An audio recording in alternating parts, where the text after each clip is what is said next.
upon every person.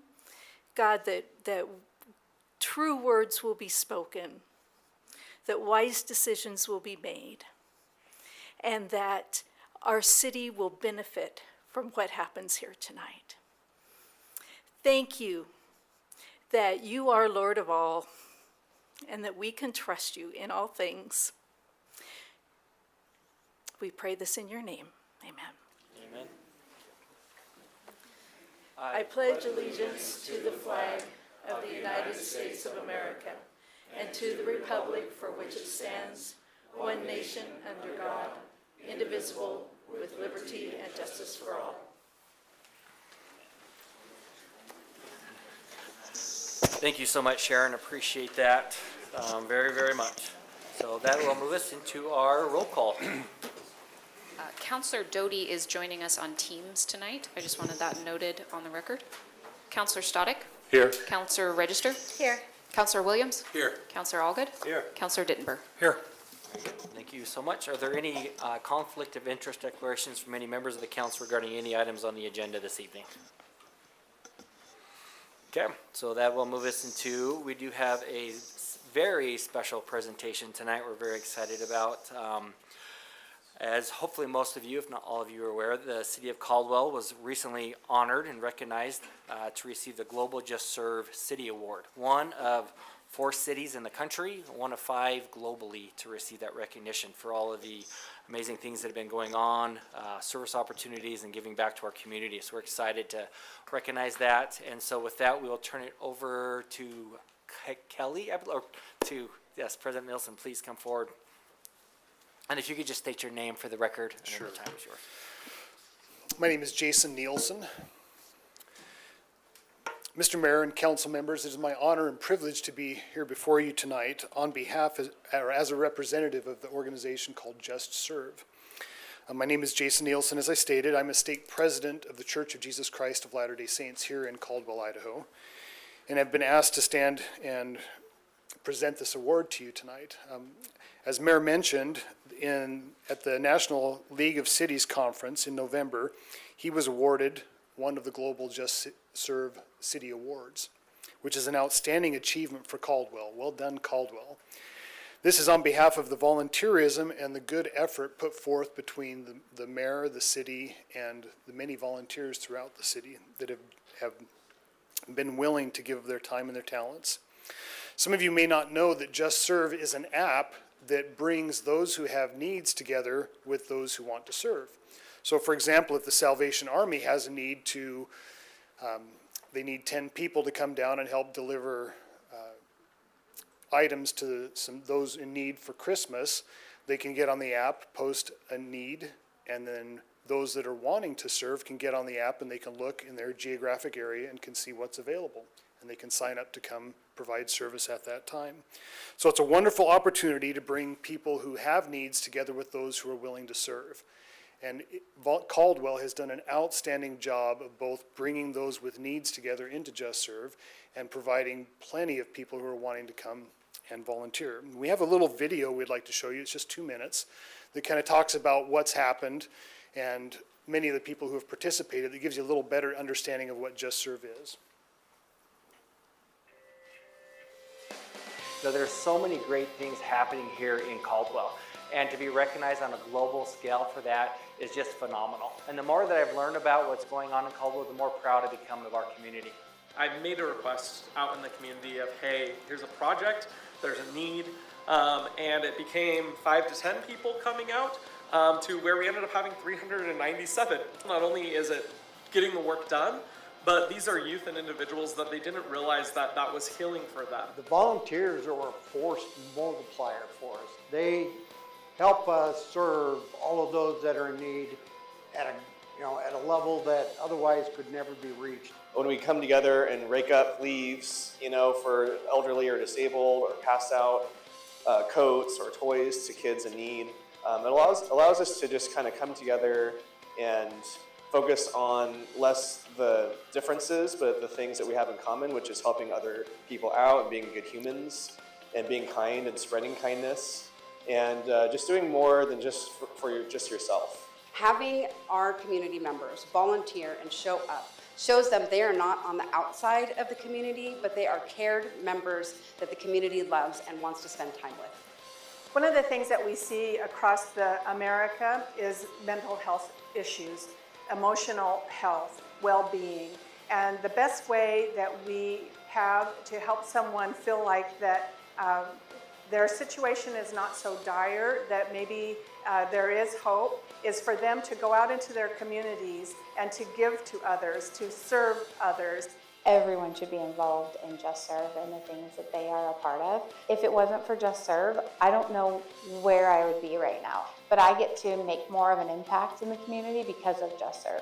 And I think it's important to know that it doesn't have to be something big or grandiose all the time. They can be simply just smiling at somebody, just simply asking someone, how is their day going, and taking the time to listen to them. Taking those opportunities for communities is so vital and just helps everything in your community run better.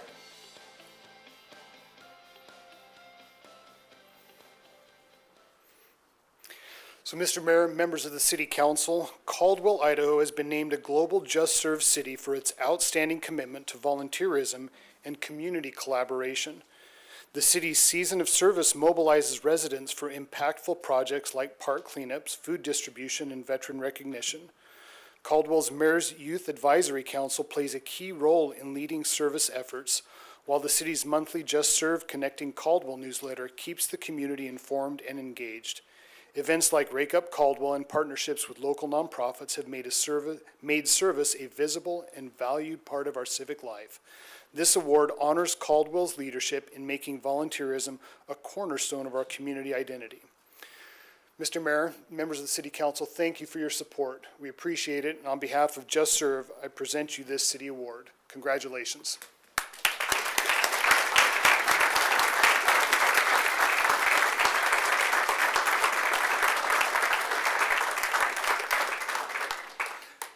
Thank you so much. We truly, as a city, are honored to receive this and just to highlight the amazing things that are happening. We would love to get a picture with the full council down here with the award, and we also have this banner that was presented to the city as well. So if we could get, Jason, if you don't mind coming forward, and anybody else from the Just Serve program, we'd love to have you come up, and then if we could get the whole council down here for a photograph together.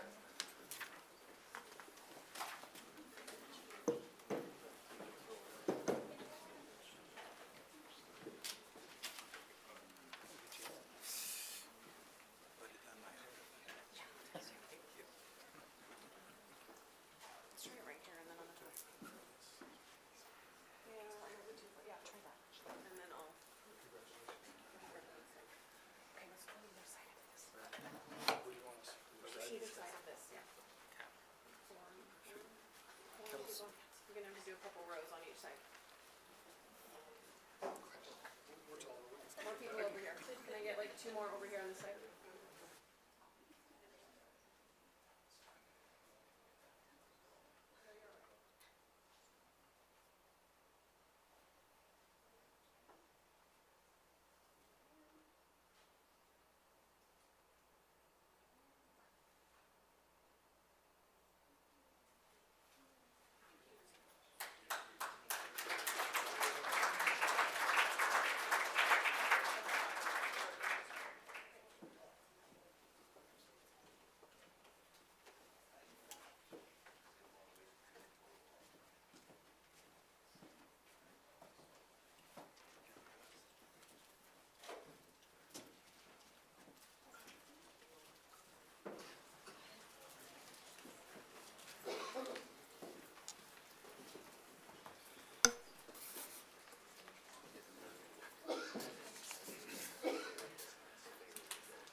Very good, and thank you so much again to everyone that's part of Just Serve and for this recognition. And just, you know, we all need to play a part of being positive and spreading positivity in our community, not focusing on negative, but really highlighting the great things happening all around us, and just be grateful for that and thankful for that. And so again, that's what this award is all about, and so just excited that we were able to be a part of that. So thank you again so much for that. That'll move us into our audience participation. We do have a few people signed up, so just please do remember that you are allotted 3 minutes when you do come up for these discussion items. So the first is Dale King, So Dale, if you'll please come forward. And then you will have 3 minutes for your comments. Thank you, Mayor, City Council members. Dale King, Faber Construction. Our office is in Mountain Home, Idaho. We are doing a couple of projects here in Idaho, or here in Caldwell, but we brought a matter to City Council back on October 20th. It was a quasi-judicial matter. It was for a multifamily project, or a mixed-use project, both a hotel and multifamily. And I didn't pay attention, but Councilmember Static abstained from voting on the particular council, which struck me a little odd. And so I just went back and listened to the comments in the hearing on from October 20th of this year. And in the meeting at approximately 59:32, City Council Member Static stated he would abstain from voting on this matter due to having a conversation back in chamber, meeting room, back in the back. And so that was unusual for me to hear that once before. And so he had a conversation and abstained from voting, but yet the rest of the council continued to move forward to vote.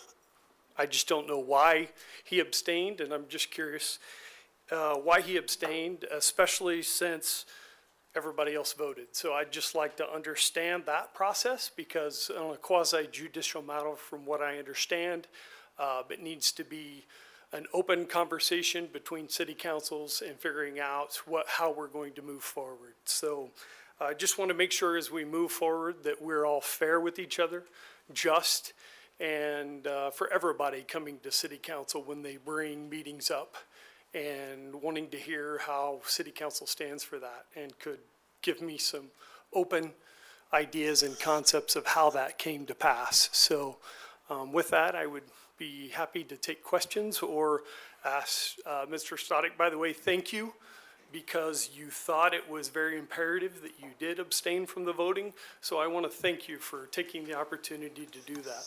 But I would like to know what conversations were had in private and why we waited to have them in private versus out here. So thank you for coming and for bringing that up. And I'm going to probably defer to our city attorney as well a little bit on this. And so in regards to abstaining, all council members have that opportunity or ability to do so if they feel that it's in, again, for transparency, things of that nature. And it's an individual decision for each council member in regards to that. So that's typically how that comes about. And then I'll probably maybe kick it over to our city attorney for any. Thank you, Mr. Mayor. I think I agree with your comments and what you've said. For clarification, I believe Councilman Static was referring to a conversation he had with me as his legal counsel, not to other members of the city council. And that was an attorney-client conversation, which will remain privileged. Okay, fair enough. Thank you very much. I appreciate that. Okay, Thank you. yes, thank you. Next is Kason Obregon, I believe is the last name. I hope I got that close enough. Please come forward and correct me if I misstated that. I apologize. And then you'll have 3 minutes for your comments as well. Thank you, Mr. Mayor and esteemed members of this council. It is Kason Obregon. I have lived in the city of Caldwell for 14 years now, and so I've had the opportunity to watch this grow. Today I come as a member from Bay Vote. Bay Vote is a nonpartisan, nonprofit political organization which focuses on civil and voting rights. As well as such, we also focus on community issues. And this is the first time the Caldwell Bay Vote County will lead an issue, and that is pedestrian safety. Now, as you know, there have been a handful of students who have been struck by motor vehicles the past 2 months. One in Boise died, one in Boise was minorly injured, and 2 in Caldwell were majorly issued. Now, Bay Vote wants to lead a campaign that works with the city council to install reflective crosswalk paints, chicanes on non-arterial roads, more streetlights, as well as cameras tracking the speeds of drivers in school zones and extending school zone areas. Now, aggressive and harmful speeding and reckless driving is not a law enforcement issue, and there's going to come a time where the cops have to pull fully away and they're not going to be able to sit at these school zones 24/7 to rack up speeding tickets. Because we can see, and SRL at my high school has said that he probably wrote 45 tickets and he has not seen a decrease in reckless driving. And as soon as those cops had to pull away, the reckless driving was still the same. There were still speeders, there were still reckless drivers, there were still people who passed the crosswalks and didn't stop for children. It's an infrastructure issue. Bay Vote would like to help work with the City Council. Bay Vote would educate students and drivers, while the City Council would create better infrastructure. Now, I walked from 6th grade to and from school all the way up to my junior year before I got a car. And I cannot tell you countless times that I may have been run over. Ironically, a Ford Bronco running like it was coming from the cops decided to swerve out of a car already stopped for me and nearly hit me, missing me by a foot. I can tell you that more stories just like that, and there are hundreds of students at Caldwell High School who can tell you the same. This proposed idea isn't just for the Caldwell School District, but all schools in the city of Caldwell in the city limits. Because protecting our students isn't just for the Caldwell School District, it's for all students. And maybe if this does work, we can extend this to hospitals and churches if need be. Now, I'd like to work with this board, and I mean, you can reach me at Bay Vote 2C. I am the captain of Bay Vote for Canyon County. That means it is all under my purview for civil and political rights, as well as any campaigns that need to be handled with. Now, if you would like to ask questions, I'm happy for that, but if not, then I yield the rest of my time to my chair. Very good. And so I would say, so Rob McDonald, the handsome gentleman in the black sweatshirt there, black jacket, is our Public Works Director. So I would recommend getting his contact information.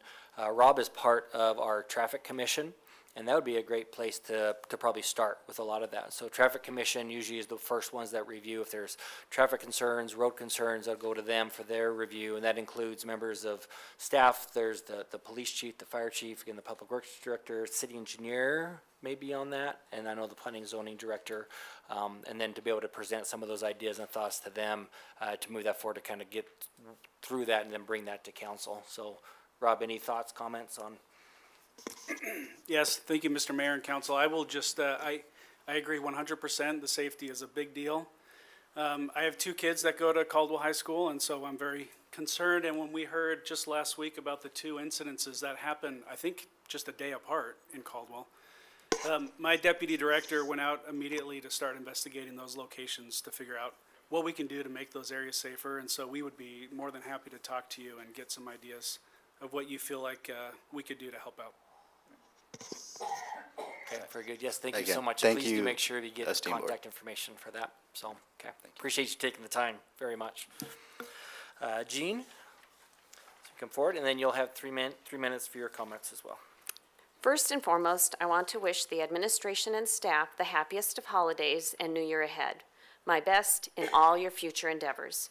Speaking of the new year, I'd like to encourage the city to have a New Year's resolution, communication and transparency. Granted, there is a new administration coming in, but each and every one of you can communicate better, perhaps via council comments, asking questions, and inquiring about progress on projects. In my profession, we sent out weekly newsletters, and each student took home a weekly progress report. When I moved from elementary to adjunct faculty, it was still best practice and expected to have weekly announcements and timely communication with the students. I guess that's my frame of reference for information dissemination. Unfortunately, currently, Caldwell falls short on announcements and timely communication. Granted, for some things you can sign up for email updates, which I have. I will admit that I don't go to the website on a regular basis, as the pop-up survey that asks why I am there is absolutely obnoxious. Generally, though, Caldwell is reactive instead of proactive. When the 10th street lights weren't illuminated, the city allowed the citizens to vent inappropriately on social media before finally reacting with information. Too late. What's odd is that the story changed depending on who in the city offered the reasoning for no lights. This past week, 2 high school students were hit. They weren't the first 2 hit, just the most publicized. Parents have been pleading for better signage, enforcement, and patrol. Now that Caldwell got bad press, there is more effort on social media and extra patrols. Again, too late, just reactive. Let's not forget the water bill rate hike surprise that infuriated many. And then we have the quiet zone, which was sold as an in-house job so it could be buried in the budget with limited public input, which is now being sent out for bid. The city was reactive again with their communication. What bothers me most is how this is being railroaded through at warp speed. Excuse the pun. The new fire station was approved 2 years ago, but there hasn't been a single shovel of dirt to begin the process, but the quiet zone was rammed down our throats in September and already has progress.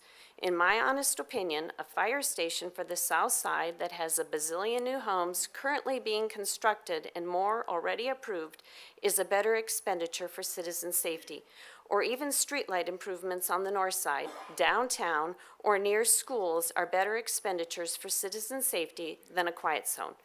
Proactive communication would go a long way to improve Caldwell's image with the citizen base. According to Fiveable Public Relations, quote, "Government transparency is the principle of open government, meaning government actions, decisions, data, and finances are acceptable and understandable to the public." Thank you for your comments. Appreciate it. So, go ahead. To the public, fostering accountability, trust, and informed citizen participation. Thank you. And just note the quiet zone has been working on for years, not just the last couple of months. And Dustin Riggs is our last one. If you want to come forward, and you'll have 3 minutes as well.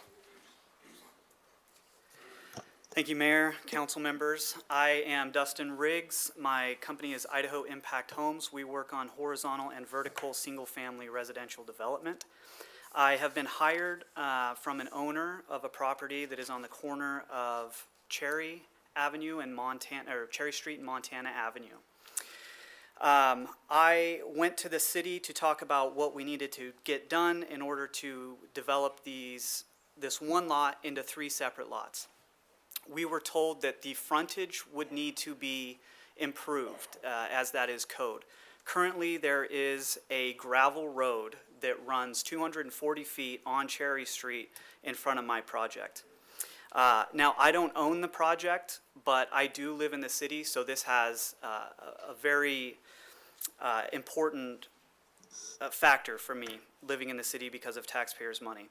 We were told that we had to dig up the entire 240 feet of Cherry Street, which runs along the frontage of our property, and then pave half of that road. Not doing the full road, doing half of the road. The quotes I got were over $200,000 to do that, which would make the project unfeasible for us to do. If we cannot do the project, it just sits, we have an empty lot, it's been there since conception of the city, I take it. And property value will not go up. We will not receive any increased influx in income for the city. I was also told that the city will be required to finish the other half of the road, which would be in the 6-figure mark, over $100,000. This road has been like that forever. The church across the street did not have to pay for any of the improvements, which I was told by the city engineers that was a mistake. And then also, there are other empty lots in the city the road is developed already. So the owner of the property did not have to pay for that. What I am asking is if we were able to get an exemption from the road portion of improvement on our property frontage only, we would be able to do the project, complete it, increase property value there, and save the city $100,000 to do a half of a road that's always been gravel, that is never needed to be paved, and there are no plans to pave it currently at this time. Only because we are developing 3 small lots does the city now have to pay for this other half of the road. So I'm just asking to get an exemption or something of that nature so that we can finish the project and save the city a bunch of money. Thank you. Okay, thank you. Appreciate you coming and making those comments. So that would require obviously city council action to do something like that. It has to be noticed properly, things of that nature. So we're not able to do that tonight. That is something that can be looked at in the future to come back to the city council for their decision, something of that nature. How do I proceed with this? So I would recommend reaching out to our engineering department, and there should be some applications that could be processed, I would imagine, in regards to that. So whether it, and I don't know all the details on it, if it requires a So I code. sent you an email week or two ago. Also, the engineering was on that email. Haley specifically was there. After a couple of back and forth questions on this project, I began to receive bounce back emails from your office and from Haley personally.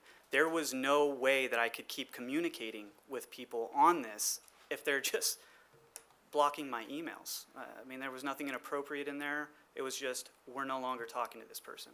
If I remember correctly in the email, it did state that it does require council action on that. Is that correct, Haley? Am I remembering that accurately? Yes, Mayor, and I apologize if you received bounce back emails from me. I certainly didn't block you, and I was responding. So if you were receiving bounce back, I apologize, and certainly I want to get that fixed. I don't want to be sending bounce backs to you. I want to be able to work this out.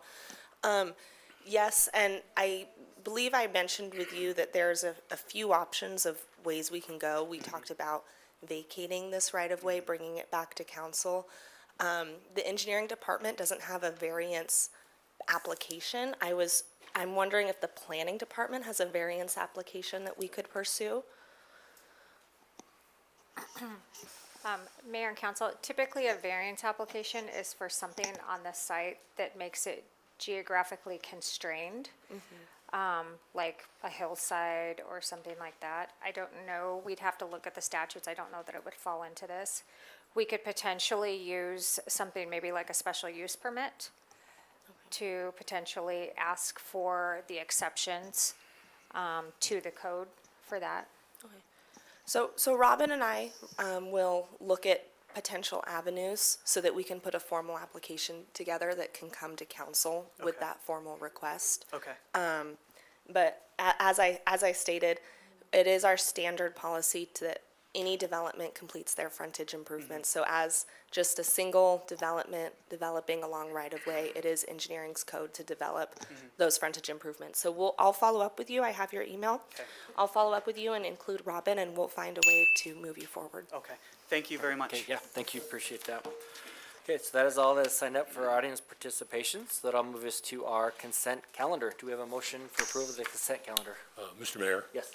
I'd just like to clarify, I was going to ask to remove item 15, which is the roundabout project on Homedale in Montana, but after further clarification, the expenditure that was in the material that was sent us is for the design purposes only, and it was funded.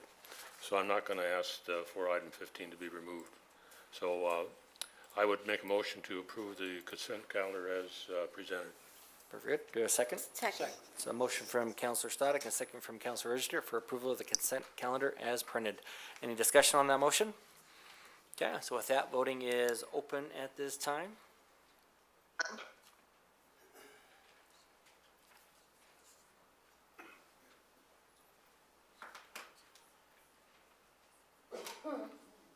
Okay, so all votes are cast and voting is closed, and that motion does pass unanimously. So that'll move us into, there is no old business, so that'll move us straight into new business. And so our first item under new business is for the Caldwell Central Urban Renewal Project Area Plan. So this is to consider the approval of the Caldwell Central Urban Renewal Plan for conformity with the comprehensive plan. And then just to note that the Planning and Zoning Commission on November 19th did recommend approval of the plan as to its conformity with the comprehensive plan, and then forwarded that to City Council for your consideration this evening. So with that, we'll turn it over to Mr. Waterman. Good evening, Mayor and Council.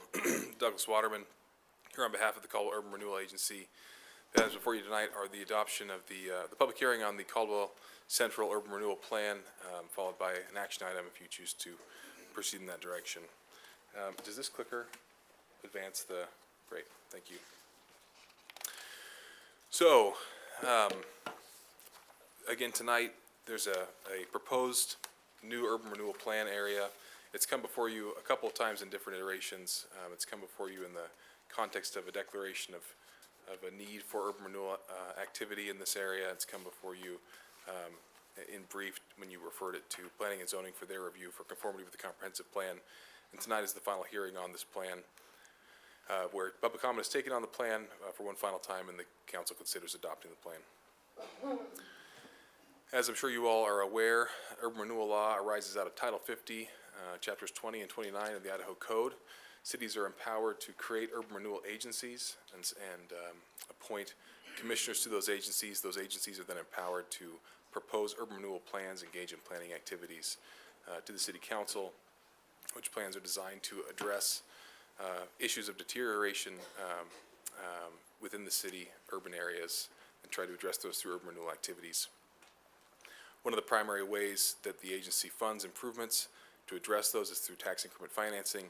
This is financing generated by the increase in property value, the idea being that if urban renewal activity occurs in an area, then property values increase, and the agency is empowered to capture the increased revenue as that tax base increases. Plans can vary in scope. They can be large or small. Just earlier this year, this council approved a site-specific plan that's sort of encompassed inside this larger area. And in the past, the council has approved the large area out to the north, east of town that included downtown, the plaza, and the Indian Creek, and also has approved a plan out to the north, west of town, large industrial area there. Plans are limited in time. They're required to sunset after 20 years. So they last for 20 years or until the projects are completed, whichever comes sooner, but that is the maximum time limit for an urban renewal plan. Some key plan components I want to highlight because we'll be discussing them tonight. The first is to identify the area, which again the council's already done by identifying a location in Caldwell where urban renewal activity would be appropriate based on its deteriorated condition. Another key component of a plan is a feasibility study. This takes public involvement and engagement, has meetings and that kind of thing, looks at the area itself, looks at its potential economic ability to increase in value if improvements are completed and what kind of revenue that could generate. And then there's a project list, which sort of is married to the feasibility study, and the feasibility study determines how many of these projects are actually feasible to accomplish. The project list has the specific improvements that the agency hopes to accomplish in that 20-year period. So this map shows the boundary of the proposed central area. You can see it's bounded sort of on the northeast by the interstate. It runs out northwest. They're slightly into the park area there. It's bounded on the south generally by the railroad right-of-way and down on 16th of the southeast. Some notable exclusions I want to just identify is that the Union Pacific right-of-way is excluded from the area, as well as the Site B plan that was approved earlier this year. This plan, not unlike the most recent plans brought before you, is a sort of a public infrastructure plan. It's focused on public right-of-way improvements, street sidewalks, curb gutter, things like that, improving where those have been have deteriorated or need improvement, and then also on public parks improvements. And Mr. McDonald will be available here in a little bit to talk more about the specific projects that are contemplated in the plan. So teeing up tonight, there was, like I said, a declaration that the area was deteriorated or deteriorating. That's already occurred. The Urban Renewal Agency recommended this plan to the City Council that it be adopted. This council sent the plan to Planning and Zoning, reviewed the plan, and found it to be in conformity with the comprehensive plan, and recommended approval, but did ask for the council to at least consider including some additional funding for irrigation districts in the area that are in disrepair. All required notices have been provided, and so tonight, like I said, is the final hearing on the plan. At this point, I want to introduce Steve Jenkins, who you all know and love. He's the Economic Development Director for the City of Caldwell, and he's going to go through some of the history of this area before the planning process started, just to give some flavor to what has brought us here to today. So, thanks. Very good. Thank you, Mr. Waterman. Mr. Jenkins? All right. Mayor, City Council, thank you for allowing me a few moments to introduce my section of this presentation. And thank you, Mr. Waterman, for the introduction as well. This urban renewal area is near and dear to my heart. I've spent a lot of time looking at this area as part of staff, and our team has been reviewing this central region of Caldwell for quite some time. So it's a pleasure to share more information about the context of some of our discussions through urban renewal and beyond. Okay, so I'm going to start off actually before I get into the details of this section of it. Really just from a personal standpoint, I moved here over a decade ago from Missouri, and during my time moving to Idaho, I worked with youth and adults, teaching them social skills. And it was more of an interim job when I first moved here to the state of Idaho. And two of my clients were young boys. They lived off of East Elgin Street. And this was my first introduction to the area. And I quickly noticed the level of disinvestment in this region of Caldwell and the challenges that face this neighborhood. And then fast forward more than a decade later, and very little has changed in that region of Caldwell. And I just see that as something that, of course, I felt the need and the desire to address that. So within urban renewal, a lot of these presentations that I'll reference in this presentation this evening are tied to that empathy that I felt for that part of the community.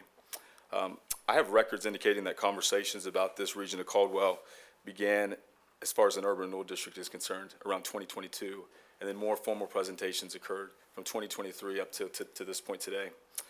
And these efforts aligned with Resolution 189-14, which Mr. Waterman referred to just a minute ago.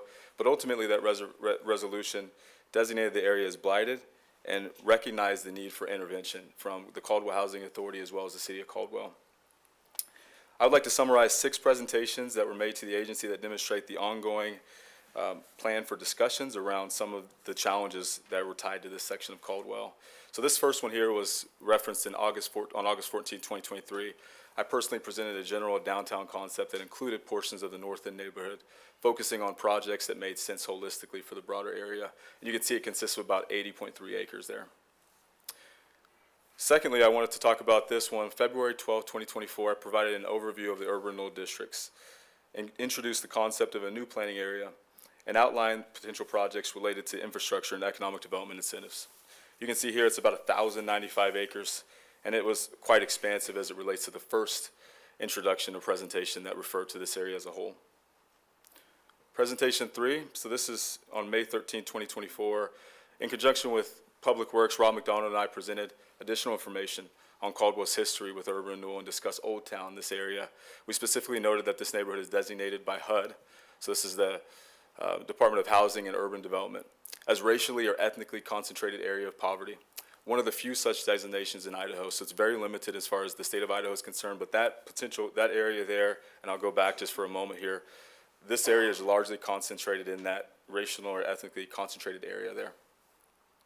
The planning area consisted of roughly 1,440 acres and highlighted potential projects such as roadway improvements, revitalization, and safety and blight reduction. You can see here that this is essentially the portion of the segment of the boundaries that were tied to that previous discussion. And ultimately here you all can see that it does span the boundaries that we're discussing currently tonight as far as the Central Caldwell Urban Renewal District is concerned, but it also just bridged north or traversed north that was tied into more of the Boise River area and connected some of that property which has been pulled out from our discussions from today.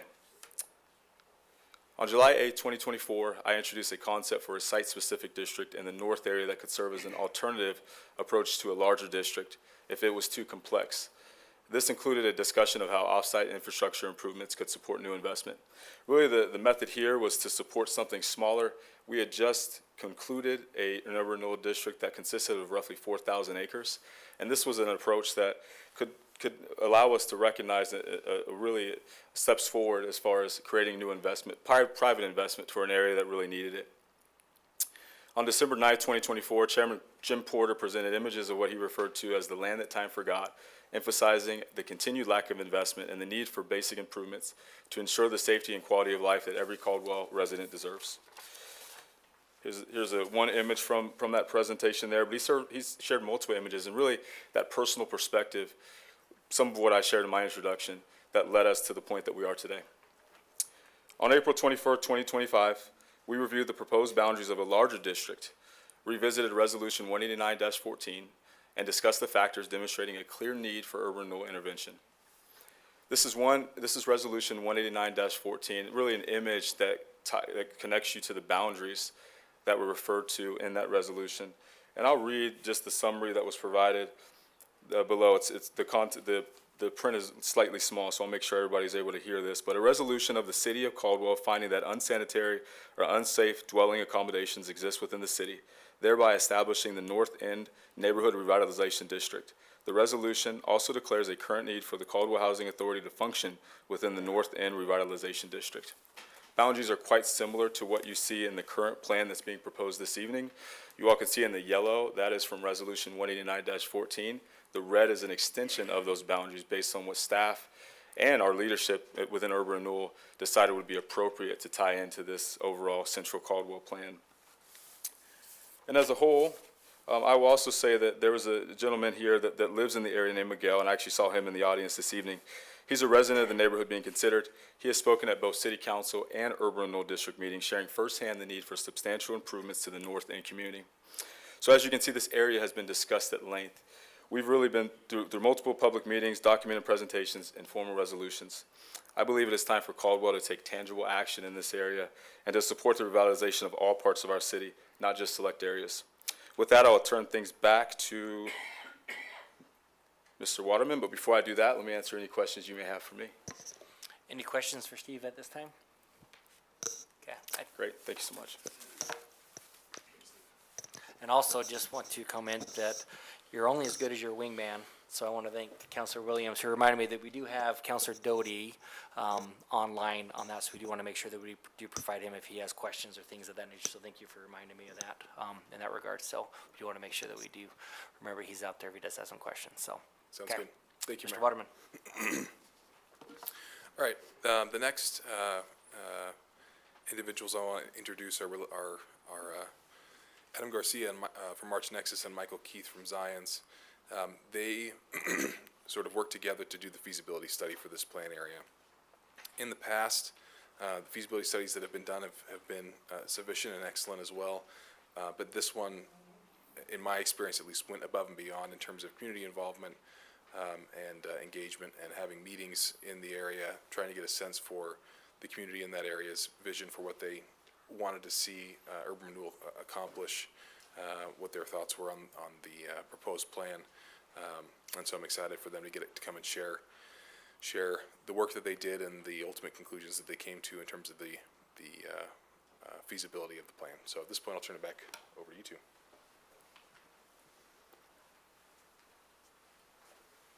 Thank you, Doug. Good evening, Chairman, Mayor Wagner, and City Council members. Thank you. First of all, I want to say this has been a privilege for us as ArcDexis and also Michael Keith as part of being of our team. As Doug alluded earlier, is that this has been a little different than most feasibility studies I've seen and been part of, where we really engage with the community. And this was a concern with the urban renewal of having some say from the community and also being a buffer between the city and also the community. And so in doing so, as part of our proposal, we offered that service and that was accepted. So back in April when we were engaged, we wanted to see what does that look like? What does that community outreach look like? So we were engaged by Councilman Doty in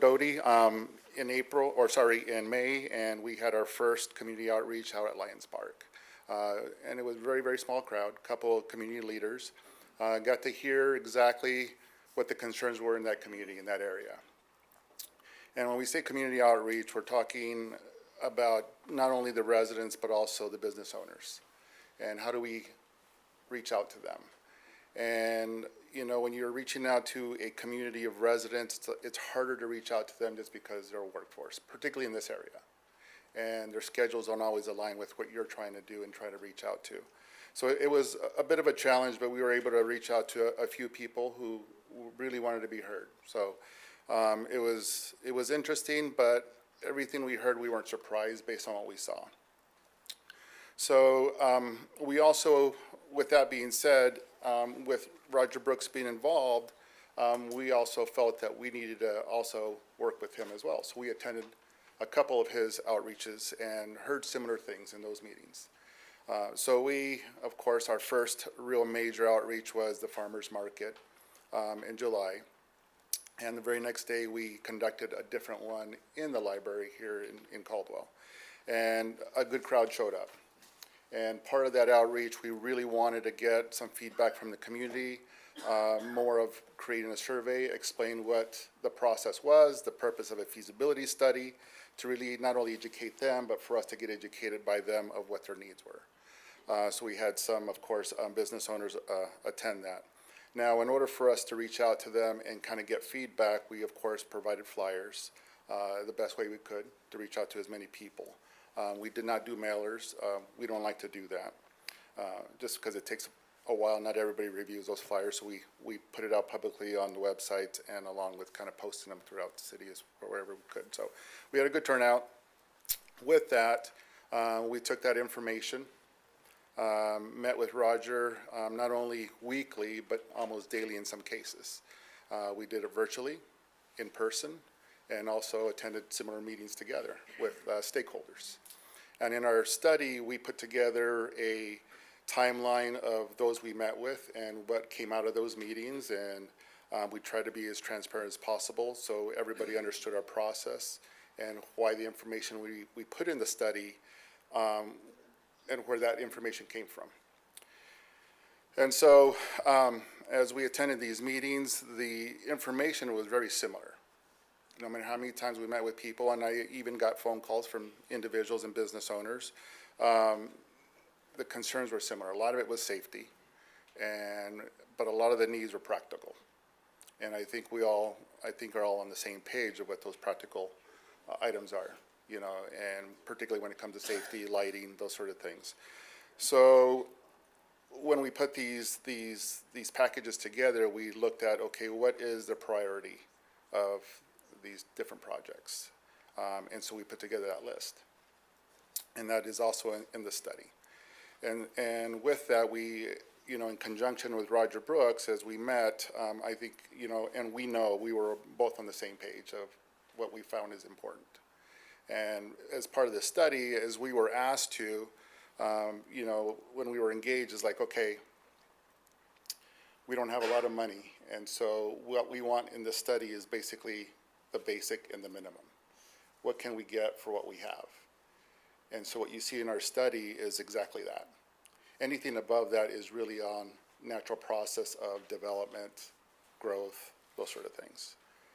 And I believe when Michael gets up here, he'll explain that a little bit further as far as how clear we were able to make that in our study. But really our process with the community is to be heard. They really wanted to be heard, and from what we heard from that as well is that a lot of these concerns were passed on to the city, and of course it fell on deaf ears. And I think a lot of it is they didn't understand the process, and we did our best to try to explain how that worked, and put it in our report. Other than that, I think those community engagements were very successful. We in our report, we try to show everything we received from that information. We also put in our surveys and everything else that you could see in there. Other than that, I don't know, you know, what else we could have received from them. I think the more meetings we had, it seemed to be the same information. And so no matter how many meetings we thought we should put out there, it all came to the same thing. And so we took that, put some numbers together, and presented that to you folks, along with our urban renewal. So with that being said, I stand for any further questions. Perfect. Thank you so much. Any questions? Okay, I don't see any. Thank you so much. All right. Thank you, Mayor. Thank you, Kaplan.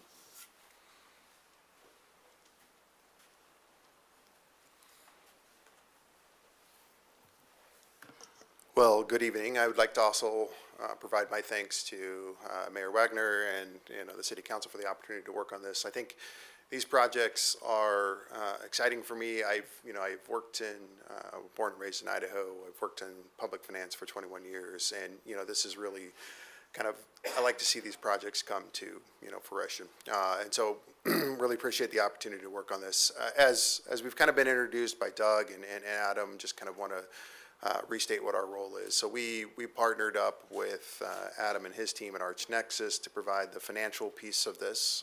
Again, kind of our background in finance, public finance, understanding of valuations, and kind of once Adam had taken in that information from the public and kind of put that to paper and said, look, here's where we think we can provide some redevelopment that'll serve the community as well as the area, and what does that mean from a revenue perspective? And so our job from there then is to kind of take that information with the boundaries, work with the assessor's office, get a list of the projects, get a list of the properties that are within that area, and decide, is it feasible, right? Can we generate some revenue?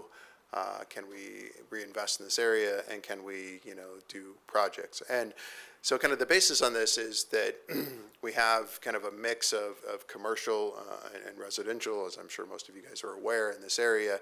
And so a lot of that generation of, initial revenue increase is going to come from those concentrated areas that ArchNexus had provided as catalysts along Fifth Street and other areas where there can be some redevelopment for growth. The area will also benefit, of course, from just revaluations, right? As valuations, go up, that provides some what we call tax increment to the area and redistribution of taxes, and investment, within that area. And so based on that, we looked at this area over the kind of the 20-year period with some conservative growth estimates of around 3 to 5%. We did a 3% scenario and a 5% scenario. Under the 3% scenario, we are anticipating that we could probably generate around $21 million of revenue, again, over the life of that. That will ramp up over time, of course, as that area grows and there's reinvestment that is made.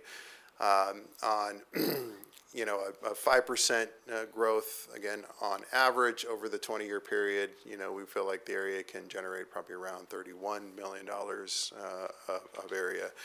That kind of aligns, and I know that Rob will kind of be talking about the projects. There are a list of projects, within an area that has been prioritized in terms of top priority investments, which, we can feasibly make sure that we address.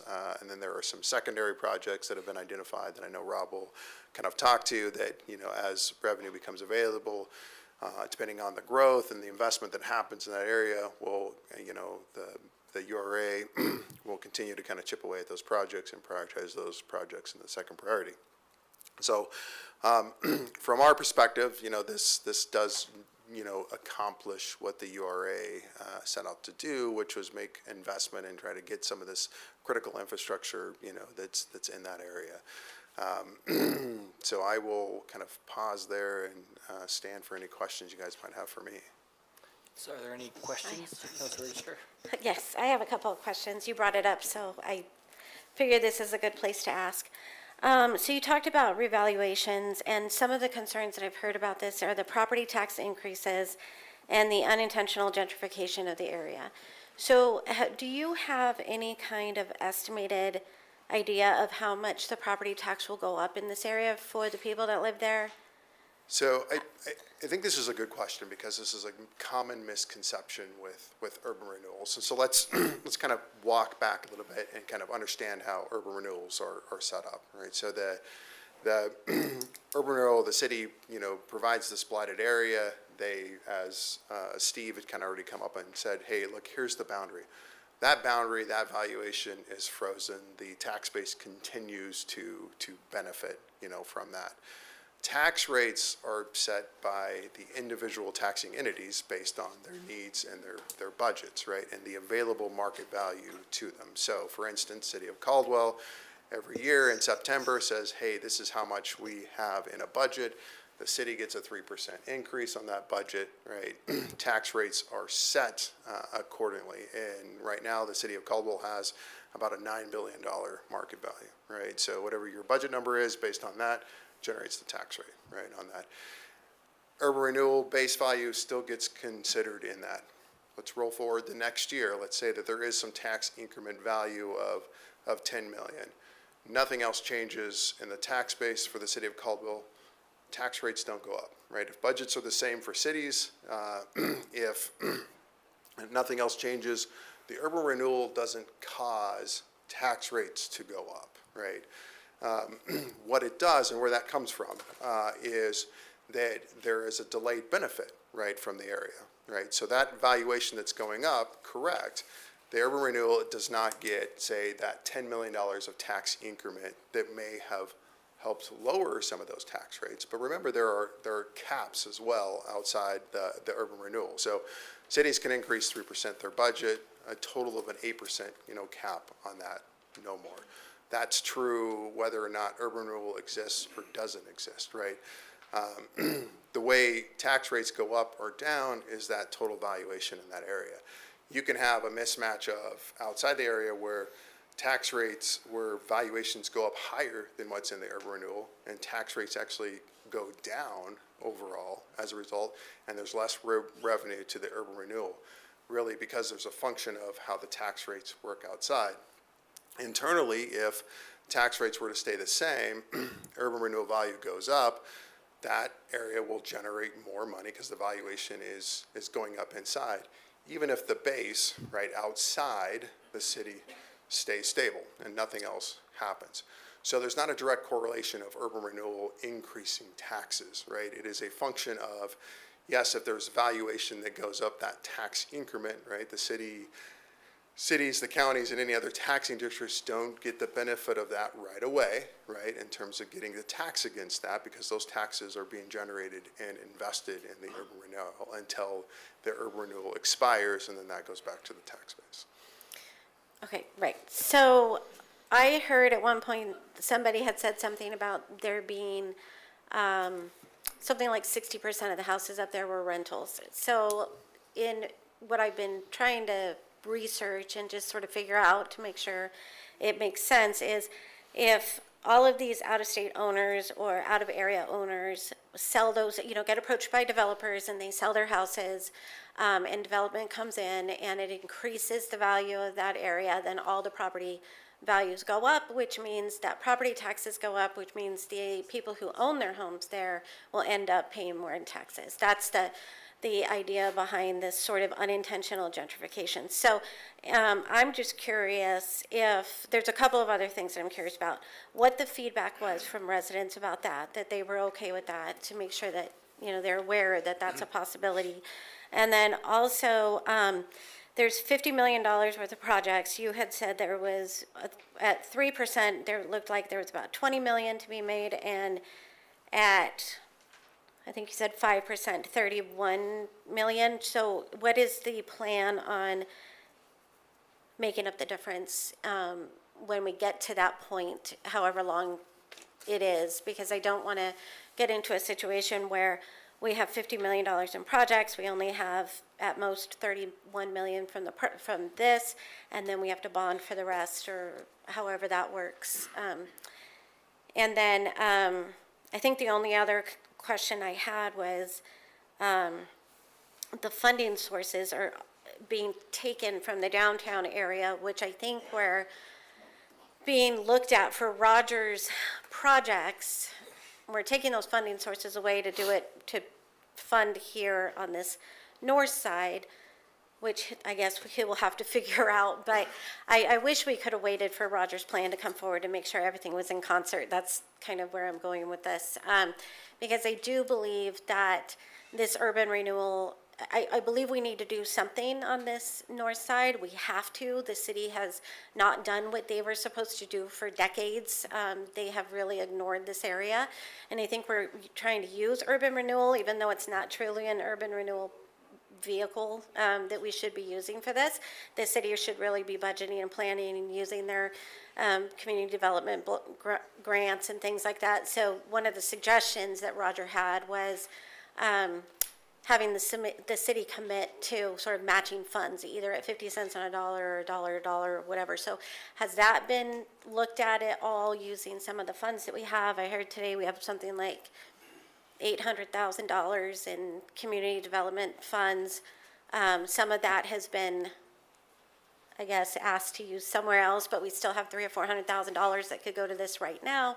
on top of the 400,000 that's set aside for the quiet zone. That's almost $1 million we could put forward right now. So what I'm getting at is, did we do anything that we were supposed to do as the city before we went to the automatic last resort of a URA? How we're going to make up the extra money for the projects, and then just to make sure that the residents over there are okay with those property tax increases if their values go up. And I guess that was it, those 3 questions. Okay. Some of that's out of the scope of what we worked on, but I think if Adam wanted to, I don't know, address the question on kind of the residents and kind of, what conversations they had about the area. I know that, again, a couple of them have spoken in favor of this, in the past as an area that does this. Gentrification, it's a challenge whether you have urban renewal or not, right?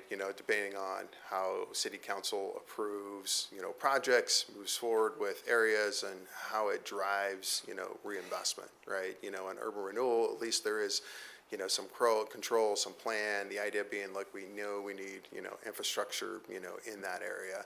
As to the point on the projects, and I know Rob is going to talk about this, and I'll let him dive more into, that difference. Again, the way this is kind of set up is to have a priority projects, right, that can be accomplished, with this revenue.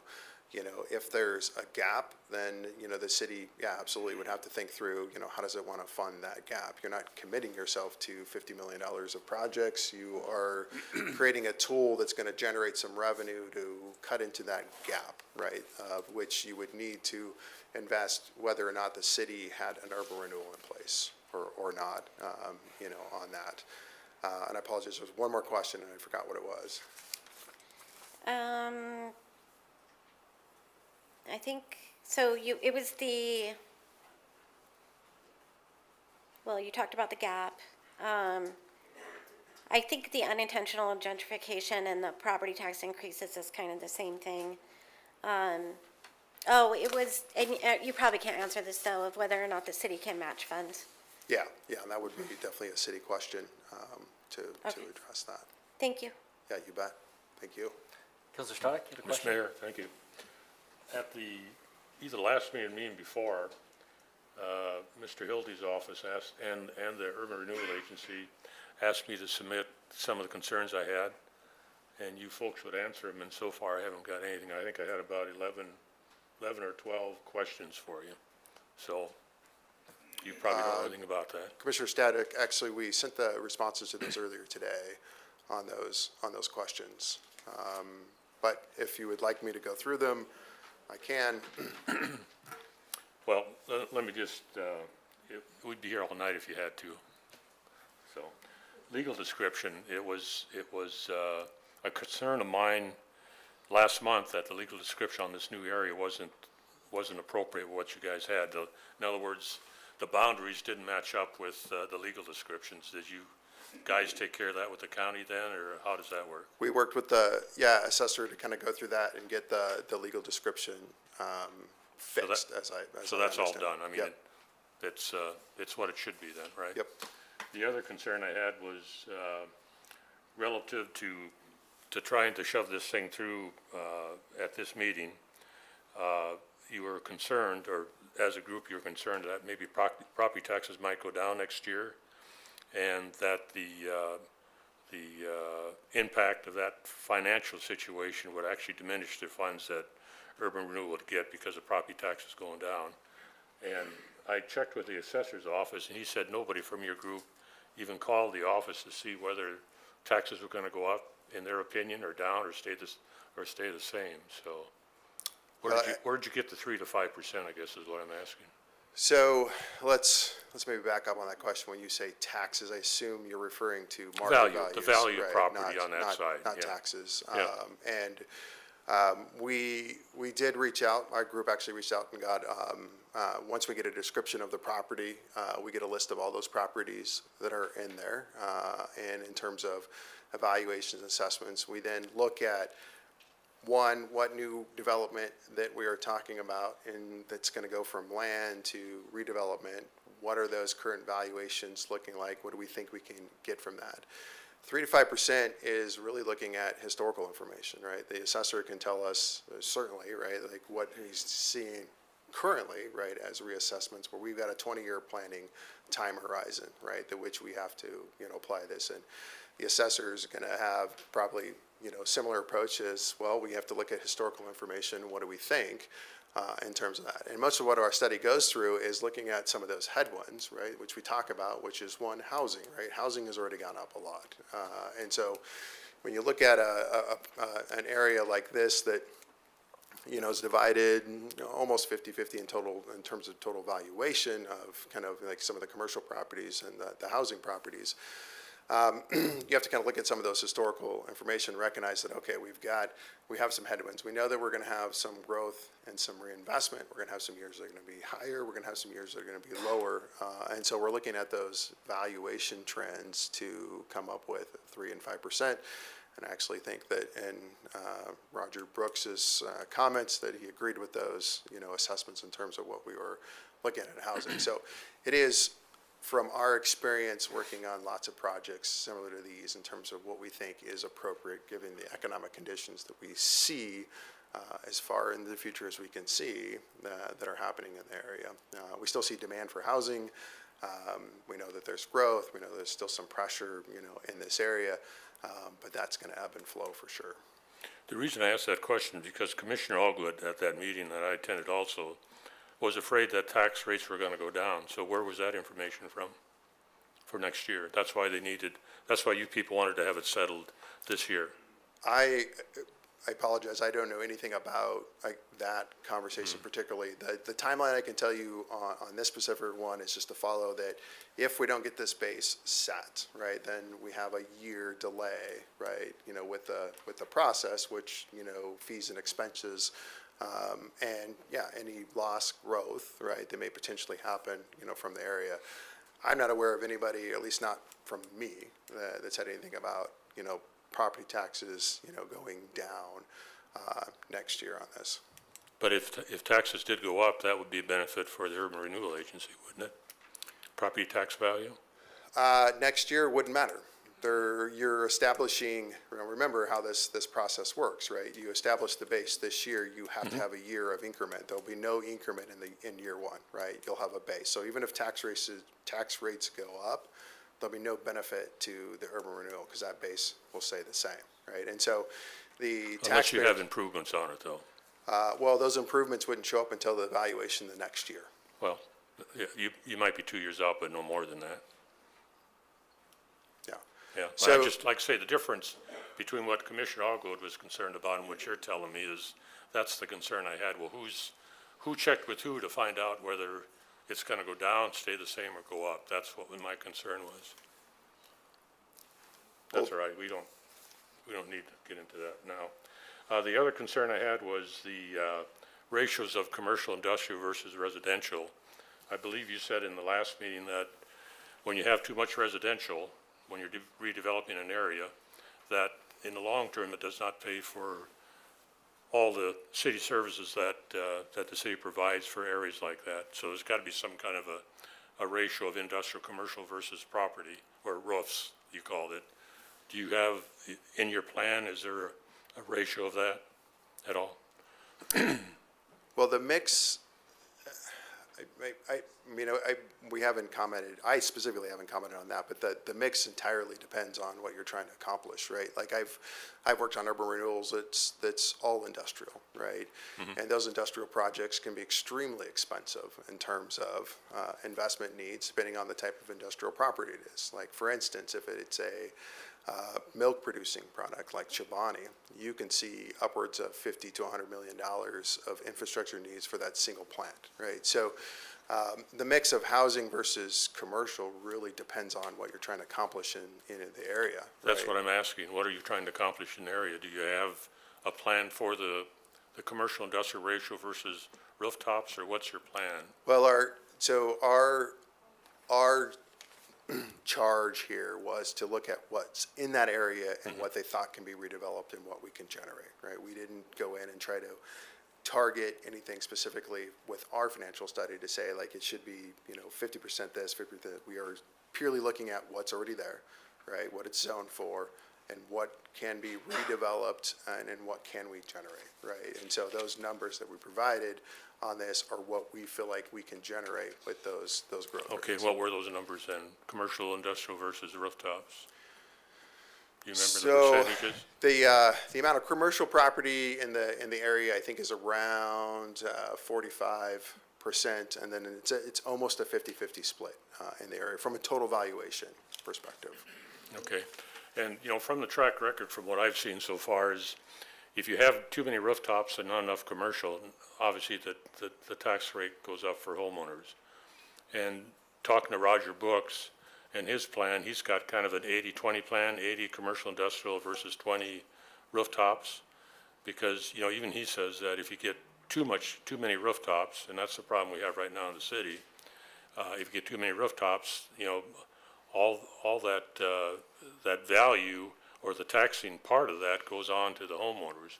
And that's what we're concerned about, raising taxes on homeowners, especially in this area, because, you know, the salaries, annual salaries in that area aren't that good. And I know those people that came in and testified at the various meetings, they were really concerned about their taxes going up. Even with the Genke project, they were a little concerned about property taxes going up, because again, you know, you look at the services that the city has to provide, infrastructure services, and if you get that ratios too far off, it's been proven that if you have too many roofs and not enough commercial industrial, usually the homeowners are the ones that have to take up the slack on paying for the services. Commissioner Static, I think I feel like, and help me out with this, that there's two concepts going on here. One, there's a citywide concept, right, that says that, yes, if you have one of too many of either one of those, right, that's a challenge, right? If you have, and I can tell you from different things we've done, if you have too many housetops, right, you're not generating commercial, but if you have too much commercial, that can be expensive too on water and wastewater and other things, right? So it is a mix across the city from a taxpayer perspective. So that's one thing. Roger Book's plan I have not seen. I haven't either. This, just heard about it, right? But again, it's to define goals of each one of these urban renewals, right? So, you know, with Roger Brooks's plan, it can very well be that, like, he wants to get, you know, commercial, you know, properties in there. What's interesting that, you know, with the tax issue in this city was actually because residential values were going up, right? And commercial values weren't. And so there's tax shifting happening, right? That's how taxes went up for the most part of the last decade. Yes, as budgets went up, but as residential values go up more than commercial values get a break, right? Because it's hard to value commercial properties, right? That's why that ratio of roofs versus commercial is very important. That's the point I'm trying to get at. Right. And that's the problem we've had in the city. We've got too many roofs and not enough commercial industrial. Correct, but that's a citywide initiative, Exactly. right? Versus kind of this, I guess where I'm going with that, Commissioner Static, is that you have an established area with established homes already, right? You have established party.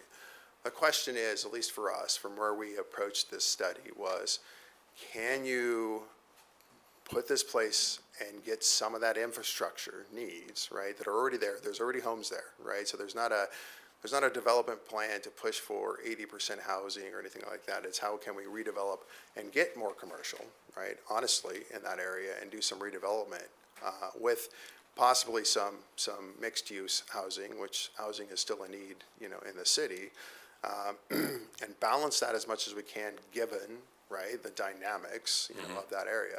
The dynamics of Roger Brooks's area are very, very different, with, you know, more developable property, more ability to manage, you know, that from an overall perspective. Now, if you put the two plans together, right, and you start thinking about that citywide long plan, now you've got a property, right, that has that mix. You know, you've got another big one coming on that's going to put in more commercial. Again, from an overall city perspective, right, you're going to start balancing that out again. And I guess that's kind of where I'm going with that, that's an overall balance, not specifically a project balance. Well, like I say, I'll be upfront, I'm going to vote for this, but I think there's some concerns that you people really haven't covered yet in your analysis. And if you know, people keep telling me that 6% of that area is owned by out-of-state folks evidently.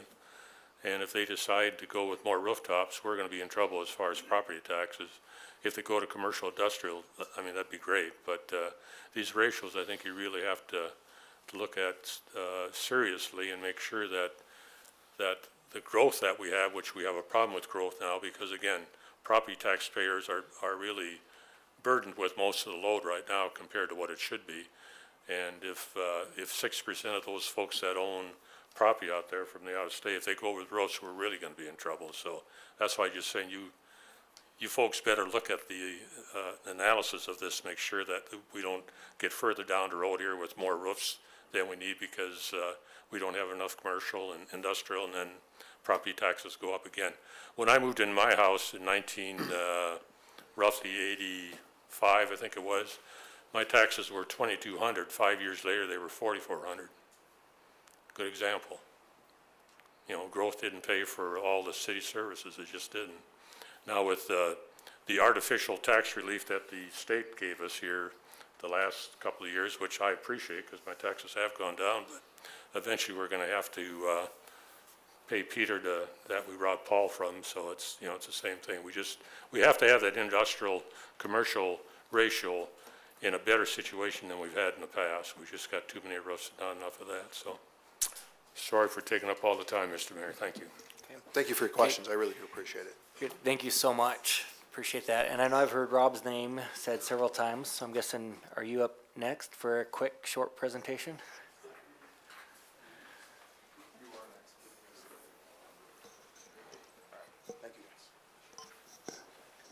Mayor and Council, all I'm up here to do is introduce Rob and to identify that the pages he'll be referencing in your packet are 209 through 225. So if it's possible to pull the packet up to those pages, we'll cue him up nicely. Thank you.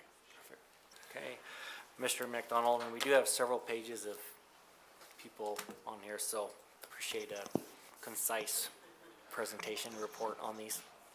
Thank you, Mr. Mayor. That has never been a problem for me. Mr. Mayor? Yes. One quick, I really want to hear what Rob has to say, but if I could say one thing. For those of you who are sitting, we're almost an hour into this discussion, and I hope that you will bear with us as we talk over a lot of different information that might seem like minutia to you, but your opinion is very, very important. So please stick around and join us through the entire discussion. So thank you very much. Thanks. Does that include me, Mike? Okay. All right. Thank you very much, Mayor and Council. There's a lot of different moving parts in this whole program, and I had one very finite, small, specific part of this project, and that was to put together a list of projects that were in the plan that Arch Nexus had compiled, and then try to put a cost estimate to those plans, so we had an idea of what those were going to cost. In your packet on page 209 is the beginning of the spreadsheet portion that I put together, and you'll see there's several projects in there that are mainly road projects, but we also have some traffic safety measures, and then we have some recreational areas and some parks. And then at the bottom in the kind of the lower priority area, there are just some miscellaneous things that could come up in any urban renewal area that we just wanted to account for. The project list was compiled. I went through and did cost estimates, but these estimates are very rough. I did not walk each individual street that's in here. I simply looked at the street lineal frontages and tried to approximate what costs could be. In reality, when these projects are designed, costs could come in lower, or in some cases maybe much lower than what's on this page, or they could come in around what I've estimated. A lot of this work is assuming that contractors are going to design, consultants will design, and contractors will build. But on some of these projects, we may be able to have inside design completed, which also saves money. After I completed compiling this, I went through and prioritized the projects based on what I felt like were priorities from a transportation standpoint. And you'll see, for example, the two major roads, Fifth Avenue and Chicago Street, I would consider priority one. And then you get down to some of the other streets that are less frequently traveled, and those would be a lesser priority. I think the important thing to note here is that a couple things. Like I mentioned, each of these projects will go through a design phase, and then an exact a cost estimate for that specific project would be brought to urban renewal. None of these projects can be built without urban renewal specifically approving the funding for these projects. And then I think the other thing, I just wanted to go back and circle around to Councilor Register's question about the $50 million. I put a whole list of projects in here, but at the end of the day, the urban renewal area doesn't have to cover all those projects. There's no obligation that all $50 million worth of projects has to be completed. Urban renewal simply goes through their process year by year, and as they receive revenue, they can approve a project that's on this list. And if we only get through half of them when the urban renewal sunsets, then the remaining projects just go uncompleted. We have projects all over the city that are in a priority pool, and so those, if they are determined they still need to be completed, would be then back under the street department or wherever. The urban renewal can, they can shift the priorities around. If we get into year 5, let's say, and there's one street that's having particular safety problems or needs a sidewalk more than maybe another street, urban renewal has the authority to make those decisions. And so, even though we've compiled all of these projects, I just want to emphasize that Urban Renewal Commission really makes the decision on what gets done and the process and the sequence that those projects are done based on the revenue that's received through the increment. I'm happy to answer any questions that you may have, and I stand for questions. Very good, thank you so much. Any questions for Rob at this time? Yes, Councilor Olga. Just one quick question. I just want to make sure there's an understanding. Urban renewal in the city is just not going to go in and put in a bunch of sidewalks and gutters, and we're going to be working with property owners in conjunction with property owners on improvements. Is that correct, Rob? It's not going to be just, this is going to be a cooperative effort with the people who are making improvements in this area and the Urban Renewal Agency. Absolutely. Thank you for that question, Councilor Allgood. Every single project has to go through a very long process to get it approved. There's bidding that has to go through, bidding has to be approved. And then there are some projects that are in the roadway that require less participation from property owners, but anytime that we're doing sidewalks or streetlights or anything like that, there's an extensive amount of coordination that has to happen with all the property owners to make sure that we're not damaging their front yards or their irrigation systems, and that we're keeping everything transparent, and that they're able to work with the city so that we can make sure things are completed the way that they'd like to see their frontages completed. And you just reminded me, one last thing I mentioned is in all of these roads, I did add pipeline for pressure irrigation so that we can start moving this area into a pressure irrigation area, and we can start getting a network of PI established so that we can take some of our reliance off some of the old gravity systems that are in the area. Perfect, excellent. Okay, thank you so much, appreciate that. Thank you. Does that, or Mr. Waterman? Mayor, Council, I'll try to take the hint here and wrap up quickly.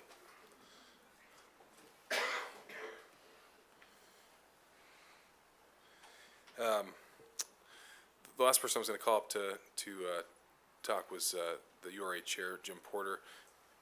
Jim, are you okay now, or do you want to have something you want to say, or you want us to do? You can comment during public comments. Are you going to be more interesting? No. Okay.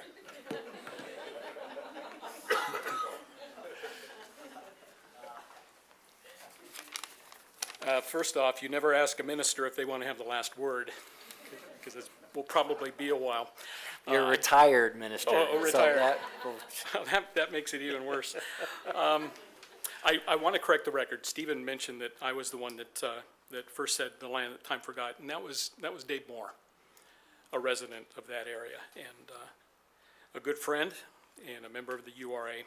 Sharon and I first began attending council meetings back in 2011, and in that time we have watched the budgets grow. We've watched priorities shift and plans come and go, yet in all those years I can't recall a sustained debate about an initiative focused on this part of our city. It was brought to mind in 2014, and it sits the same and worse as when it was first brought to our attention.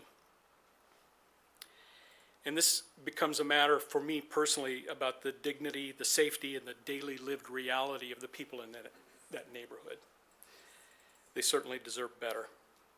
And the URA commissioners, and I'll speak for them all at this point, they've approached this carefully and professionally and personally. Dave, who I just mentioned, he lives in this proposed area. I live on the outskirts. Julie Warwick lives on the outskirts. Mr. Allgood lives on the periphery. We know this area. And many of the urban renewal commissioners, including myself, has spent years volunteering with different organizations in this neighborhood.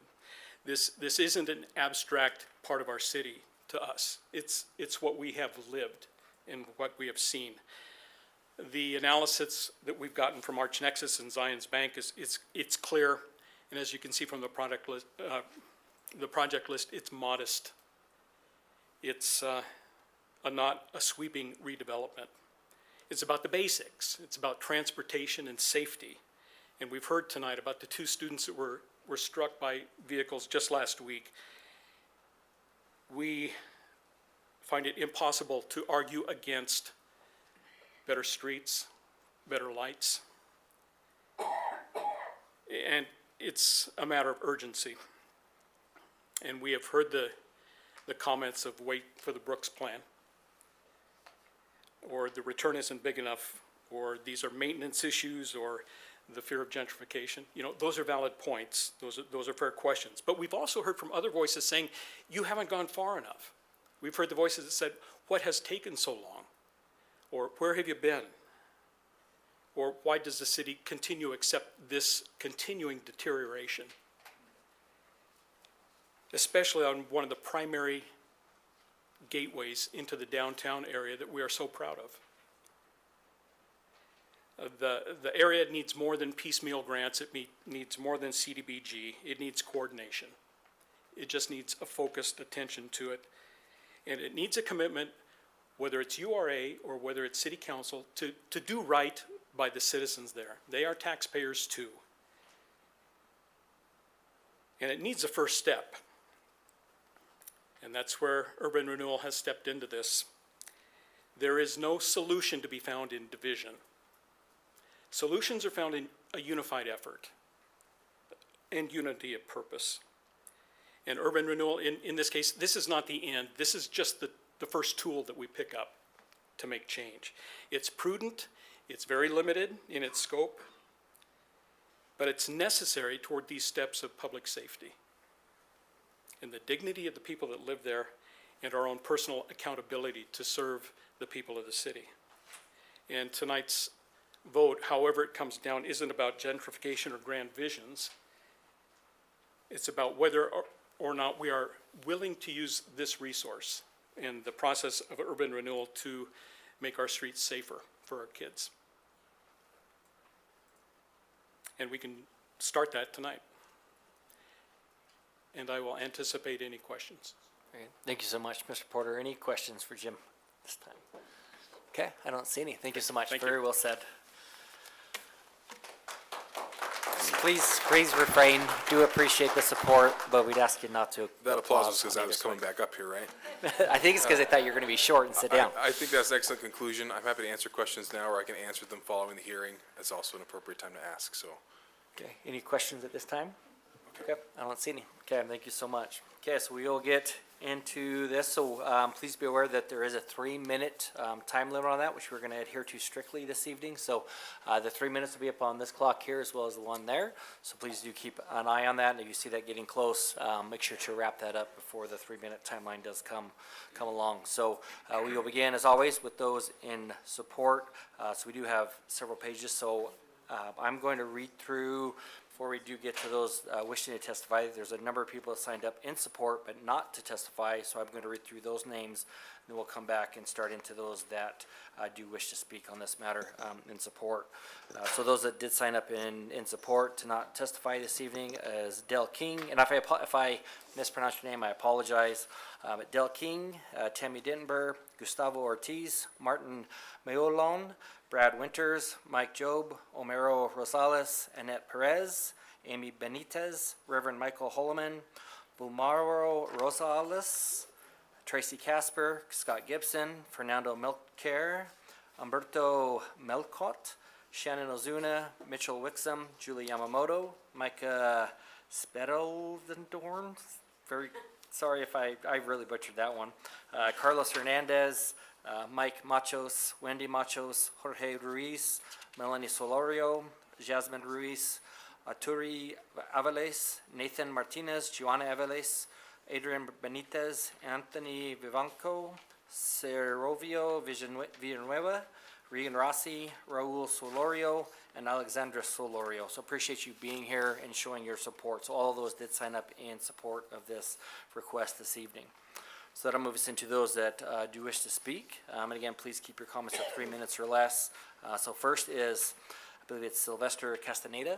So if you want to come forward, and then you'll have your 3 minutes to provide your comments. Thank you, everybody. Thank you, the council. Thank you, the public. I wish you could give me more than 3 minutes, but probably I will have to do with that. First, I want to say that I am in support. I don't live in that area, but I had gone to that area for the last 40 years. I own several properties around that area. And definitely this is a good way, it's a good vehicle to get that area with better lighting, better safety. And I think this area had been looking for your help and for somebody's help for a long, long time. And I think the residents right there, they deserve better. They deserve to be heard. And we all deserve to be heard, even though I don't live in that area, my personal home, but I have some commercial property right there. But I definitely feel like that it needs lighting, needs sidewalks, and it's truth. Nothing is for free, and we do not expect anything for free. We are all individuals, hardworking individuals, taxpayers, that we can pay for it. And this is a way to generate money. This is a way to do it. Urban Development had done several jobs in different areas, in different towns. In Idaho, in fact, I remember one in Nampa on the north side. And Urban Development did that, and that north side now competes with the south side. So this north side needs some help. We need some help. We all need to have better for our families. We all need to have something more beautiful for our families, for us to live there.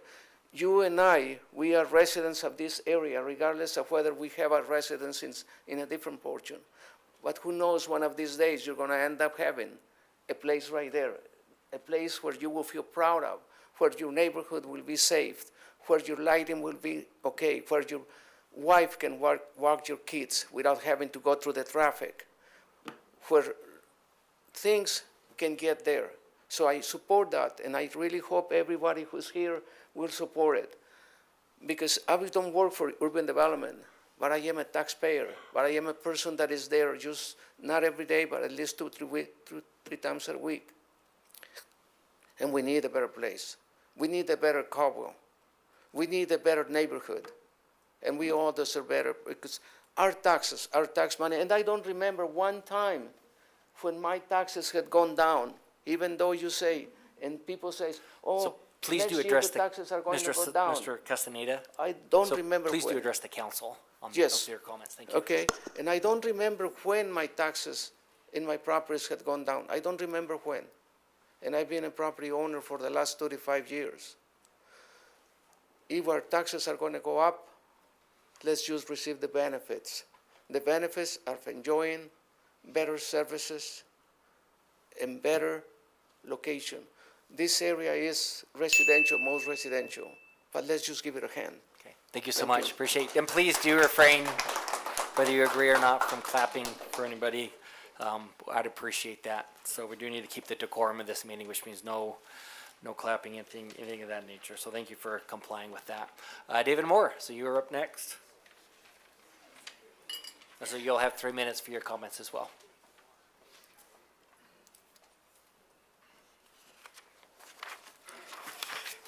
Good evening. I've got this yellow vest on. I'm not going to do any community service tonight, like you probably think, but my president was here and he said if I didn't wear it, he'd kick me out of the club and fine me Wednesday. So just complying with standards. Thank you. So 3 minutes starting. I'm going to try to put all this into 3 minutes. I've been working on this for a couple of years as part of the current Urban Renewal Commission.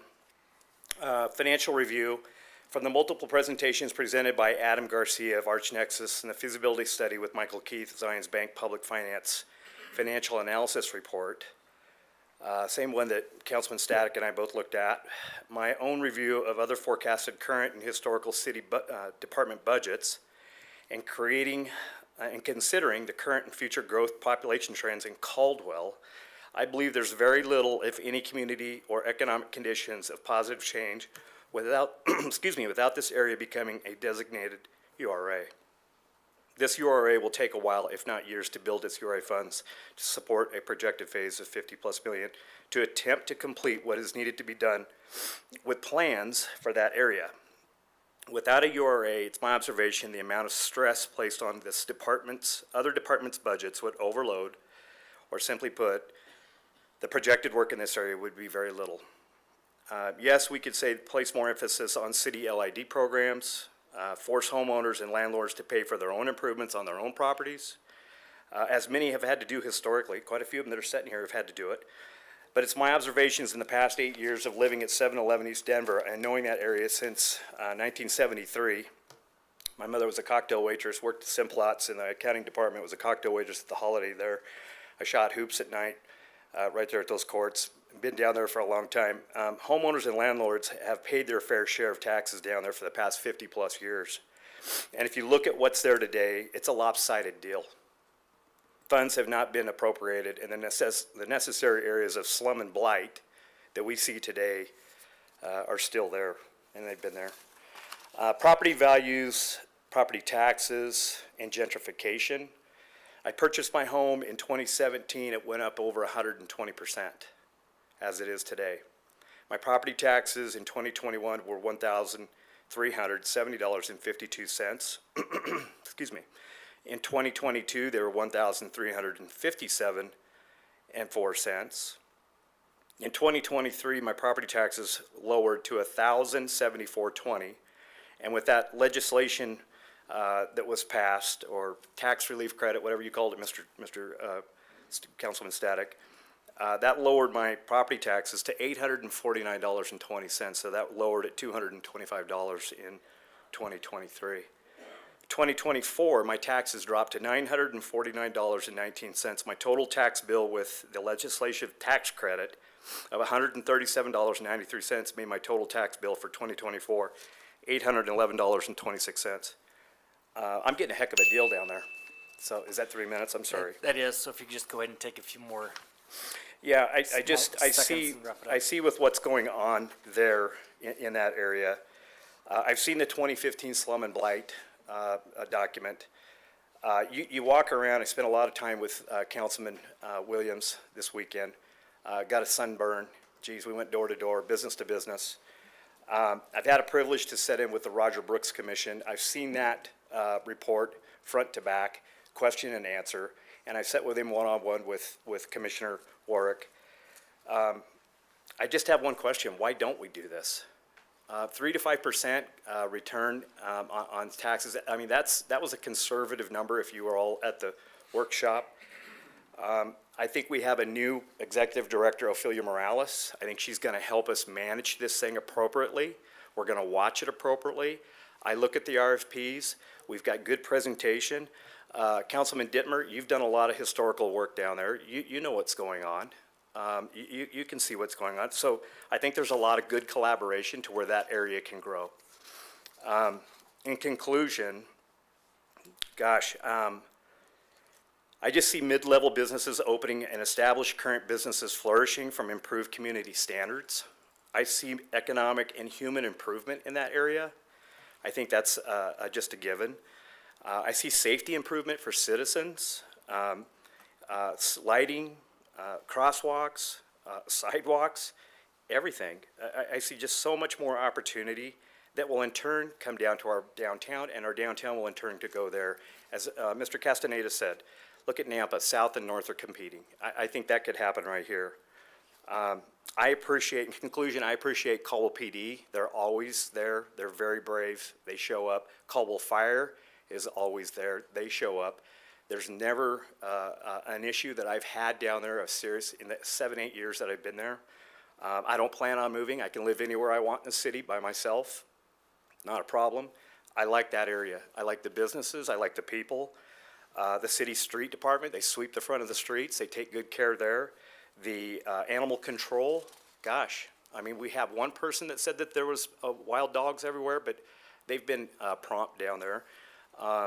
Parks and Rec Department, our Lions Park has done very well. Water, Sewer, and Trash Department, Pioneer Irrigation District has supported as well. So I can't say enough good about that area. I think it's just a start of good things to come. So thank you very much. Thanks for letting me go over too. Appreciate it. Thank you. Happy holiday. Thank you. Julie Warwick.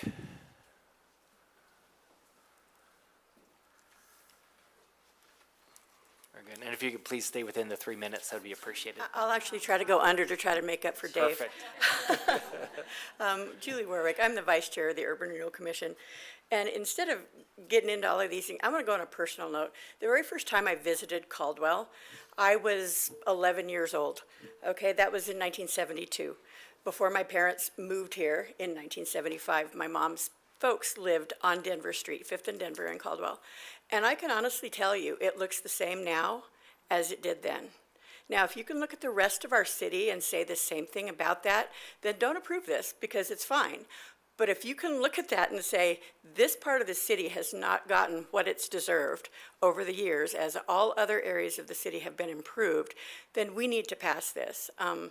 All of this stuff is stuff that should have been being done all along. We can all admit to that. But the priorities have been elsewhere. It's time for something to happen to make a priority in that area. It needs to happen. Steps weren't being made. Miguel very kindly brought it to our attention. We should have realized it before, and I think some of us did. I know Jim Porter has been on top of it. Mike Dittenber has been on top of it. This is something that needs to happen for this neighborhood. They deserve it as citizens of Caldwell. I deliver Meals on Wheels down there. Going by Lions Park, Lions have worked really hard to make that park really beautiful. There are no sidewalks for children to walk on or crosswalks to cross the street for them to get to that park. That's not fair. That's not fair, and we need to fix it. Very good. Thank you so much, Julie. Appreciate you taking time. Ms. Warwick, just a quick comment, and I'll let you go sit down. My mom's aunt in 1967 moved to Elgin. And my mom moved back here just a couple of years ago, and she told me nothing's changed since then. Yeah, she's right. Okay, thank you so much, Julie. Next is, I believe it's Burton Rosales. If I got it somewhat close, on Galveston Street. Do you not want to speak? Okay, so just mark in favor, not to speak. Sean Mabin.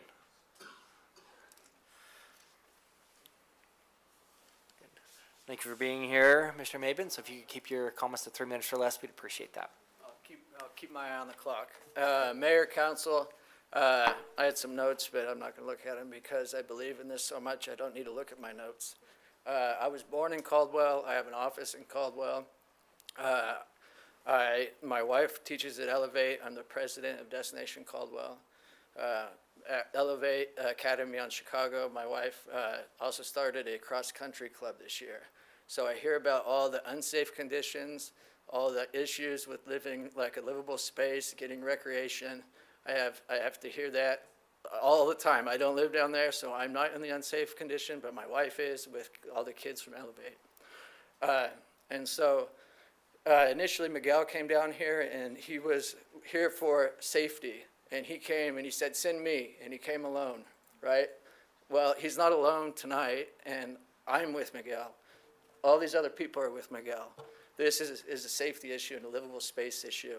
And as mentioned earlier, the issues at Caldwell High School, there's kids down here that need that help too right now. That's what this is too as well. Within a mile of Elevate, you don't get to ride a bus, so you have to walk to Elevate. You have to walk in the dark spaces. You have to catch the bus to Caldwell in those dark spaces. So if you're for safety and you're worried about that, then I don't know how you can't vote for this. On top of that, I guess I had some questions about, or there was some discussion about gentrification. Right now, you know, if you don't fix it and make it more livable right now, you're gonna lose, you're gonna have leakage of culture. And gentrification is about as much as like raising the price of stuff as it is of culture leaving. And if you're not careful, people that want to have a livable space won't be able to stay down there. So families that have kids or generations that want to stay there, but they also want to have safe walking spaces, they have to leave. They have to move 5 miles out of town, right? And if you live in a subdivision that has new sidewalks, new walking spaces, access to parks, ask yourself why. It's because it's livable. This is where you want to live. That's all these people are asking for, because they have livable spaces. So, I mean, I'm for it, and it's gonna create value. There might be a little bit more tax value, tax increases, but these people want nice things, right? And sometimes safety costs money, and I think they understand that. So, I don't know if there's any questions, but I kept my eye on the clock. So, yes, you did. Excellent job. So, and I don't see any questions, so thank you so much. Okay, We appreciate you thank taking the time. Yep. Miguel or Horacio, you are next. So if you could keep your comments to 3 minutes or less as well, we'd appreciate that. I have notes. Everybody pretty much addressed everything that I wanted to say. There's just a couple things that I want to say, and we got this award today, Let's Serve, how fitting, right? Could we serve this community? Is it that time? I think it is. He made the point of, when I first came here to you guys, I came here by myself, and I didn't know what effect it was going to have. But you guys see the turnout. You guys see that the people want this, the community want this. A lot of the people that are here, they live in this environment, and they're affected by these conditions every day. And there's people that aren't, and that touches my heart. So, I mean, I'll kind of read off some of the things that I had, noted down. And, hopefully you guys could still hear my passion behind it, because I think it takes away from it sometimes. Those of you who are against this URA, you must not be affected by these conditions. Maybe your kids don't walk down there, your nephews, your nieces, your grandchildren.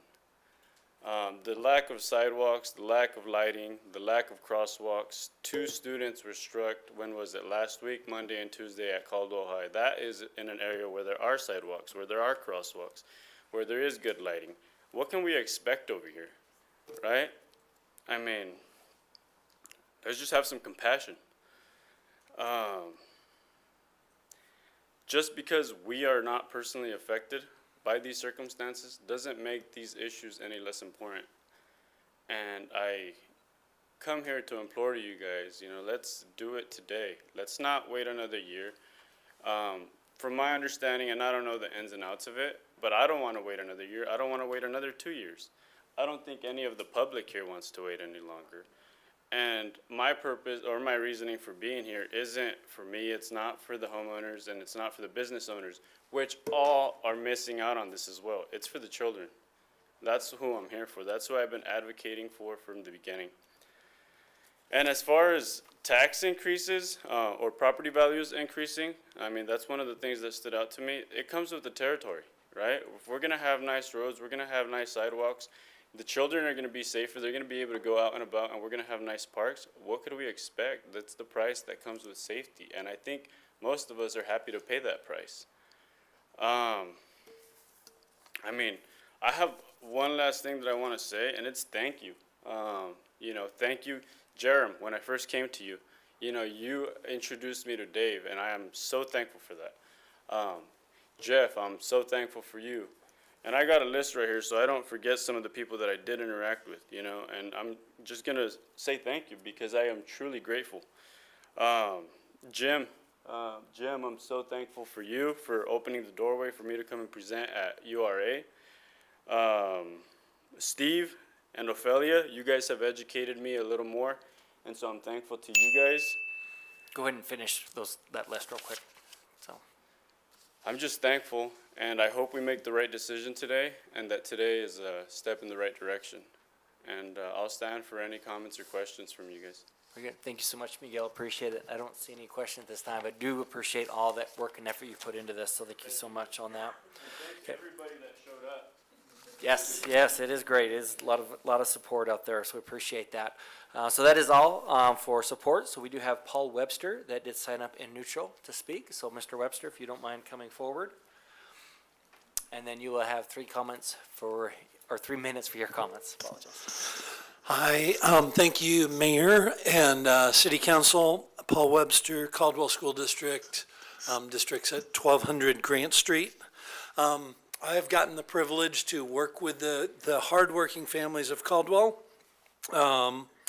All of this central URA zone is in the Caldwell School District. The kids in that zone attend Van Buren, Sacagawea Elementary, and then all the schools moving up. Also, 2 of my teammates, Amy Benitez and Annette Perez, are here, and they help me serve the families in our district from Sacagawea and Wilson. I try and see decisions like this through a lens where I'm looking at what's best for kids and families, and some would say I'm a one-song drummer. My only song is what's best for kids and families. So kids and families, I just keep playing that song. As I've been discussing the projects involved in this URA for a couple of years, longer than it's been a draft, I have come to appreciate that when choosing a URA, we need to look at places that really need investment. I think we're all agreed that it does.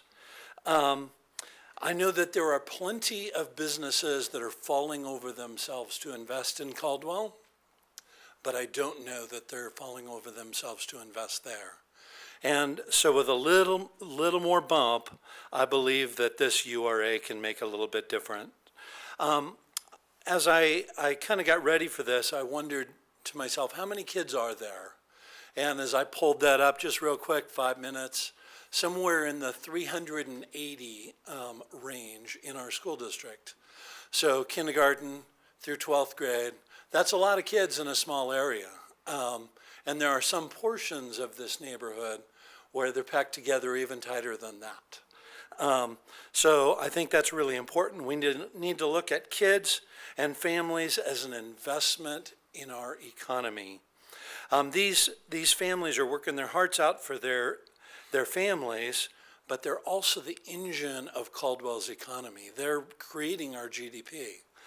These are the families in that neighborhood who are driving the trucks. They are packed with ladders. They've got shovels, hammers, boots. They're welding. They're working in warehouses, and they're working in retail. Not a lot are coming to these meetings, except for tonight, which is pretty great. So invest in those families, invest in those kids, and it will pay off in the future. I believe that the things that were brought up in concern about commercial, I believe that's in the plan. About lighting and crosswalks, it's in the plan. Thank you. I appreciate it, and I will stand for questions if you'd like. Perfect. Thank you so much, Mr. Webster. I don't see any questions. Appreciate your time. So that moves us to opposition. James Hollis did sign up in opposition but indicated not to testify, and that is the only person signed up for that. So I will close public testimony at this time, and that will move this into the hands of the City Council for deliberation, questions of staff, or for any motions that you may have.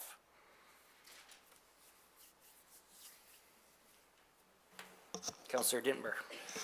Mr. Mayor, first of all, I'd like to address the public out there and offer you my heartfelt apology. Almost 15 years ago, the former mayor and the administration of this city put together a task force to look at the north end. And we failed you then. And I would hate to see us be on the cusp of failing you again today. And so my sincere apologies. With regards to issues of gentrification, I've been in the affordable housing business 25 years, and I have never yet to this day heard somebody say, I got an affordable house and I don't want my value to go up. Never heard that. I don't believe in gentrification. I think it's a term that people throw out there when they don't really understand the economics of what happens in a community that grows and that thrives. Gentrification just doesn't happen. I've never heard of a realtor say, my word, we don't want housing values to go up. It's just what happens in a community that grows. Housing values go up. And there's this old saying in the realm of people who do planning and development, and that is the best time to plant a tree was 20 years ago. And when's the second best time to plant a tree? Today. And so I'm here before you today, not only offering you my apologies for failed policies of this city in the past, but also strongly urging my fellow council members here to approve this urban renewal agency, not because of anything other than this could be that small little impetus that gives the people who have pride in their community the ability to reinvest in their community at a greater or an equal rate than what the city has done in the past. And as I look at you that showed up, I have much confidence in what you can do with your community. And you're just asking for a little bit of confidence from us. And even though the urban renewal plan might not be the best plan, or it might not be a perfect plan, it is still a plan to improve this community beyond what it has been in the past. So again, my apologies, and to my city council members, I encourage you to approve this urban renewal district. Good. Councilor Williams? Thank you, Mr. Mayor. A few comments. First of all, my sincere gratitude to everyone who's worked so hard on this. I know it's a lot of heavy lifting that sometimes is overlooked. Mr. McDonald and I had a brief conversation at one point, and over again I've heard from the people that I visited with that one of their greatest priorities is lighting. And in addition to everything else, that was the one thing that kept coming up over and over again. And I was chatting with Mr. McDonald, and without it being a actual meticulous study, he estimated it would be in the millions to just do the lighting in this urban renewal zone that we're considering tonight. So if we didn't have a tool like urban renewal to reinvest the tax increment in this area to improve the lighting, it would be on the city to do it, and it would be difficult, probably impossible for us in the next 50 years unless we completely forgot the rest of the city for us to improve all of the lighting down there. And so it's just one need. I did have the privilege of walking around down there, of being introduced to people. I was in a home on Saturday with 40 or 50 people, asking them, those that live down here, what do you understand about this? And what do you think about this? And what do you want about this?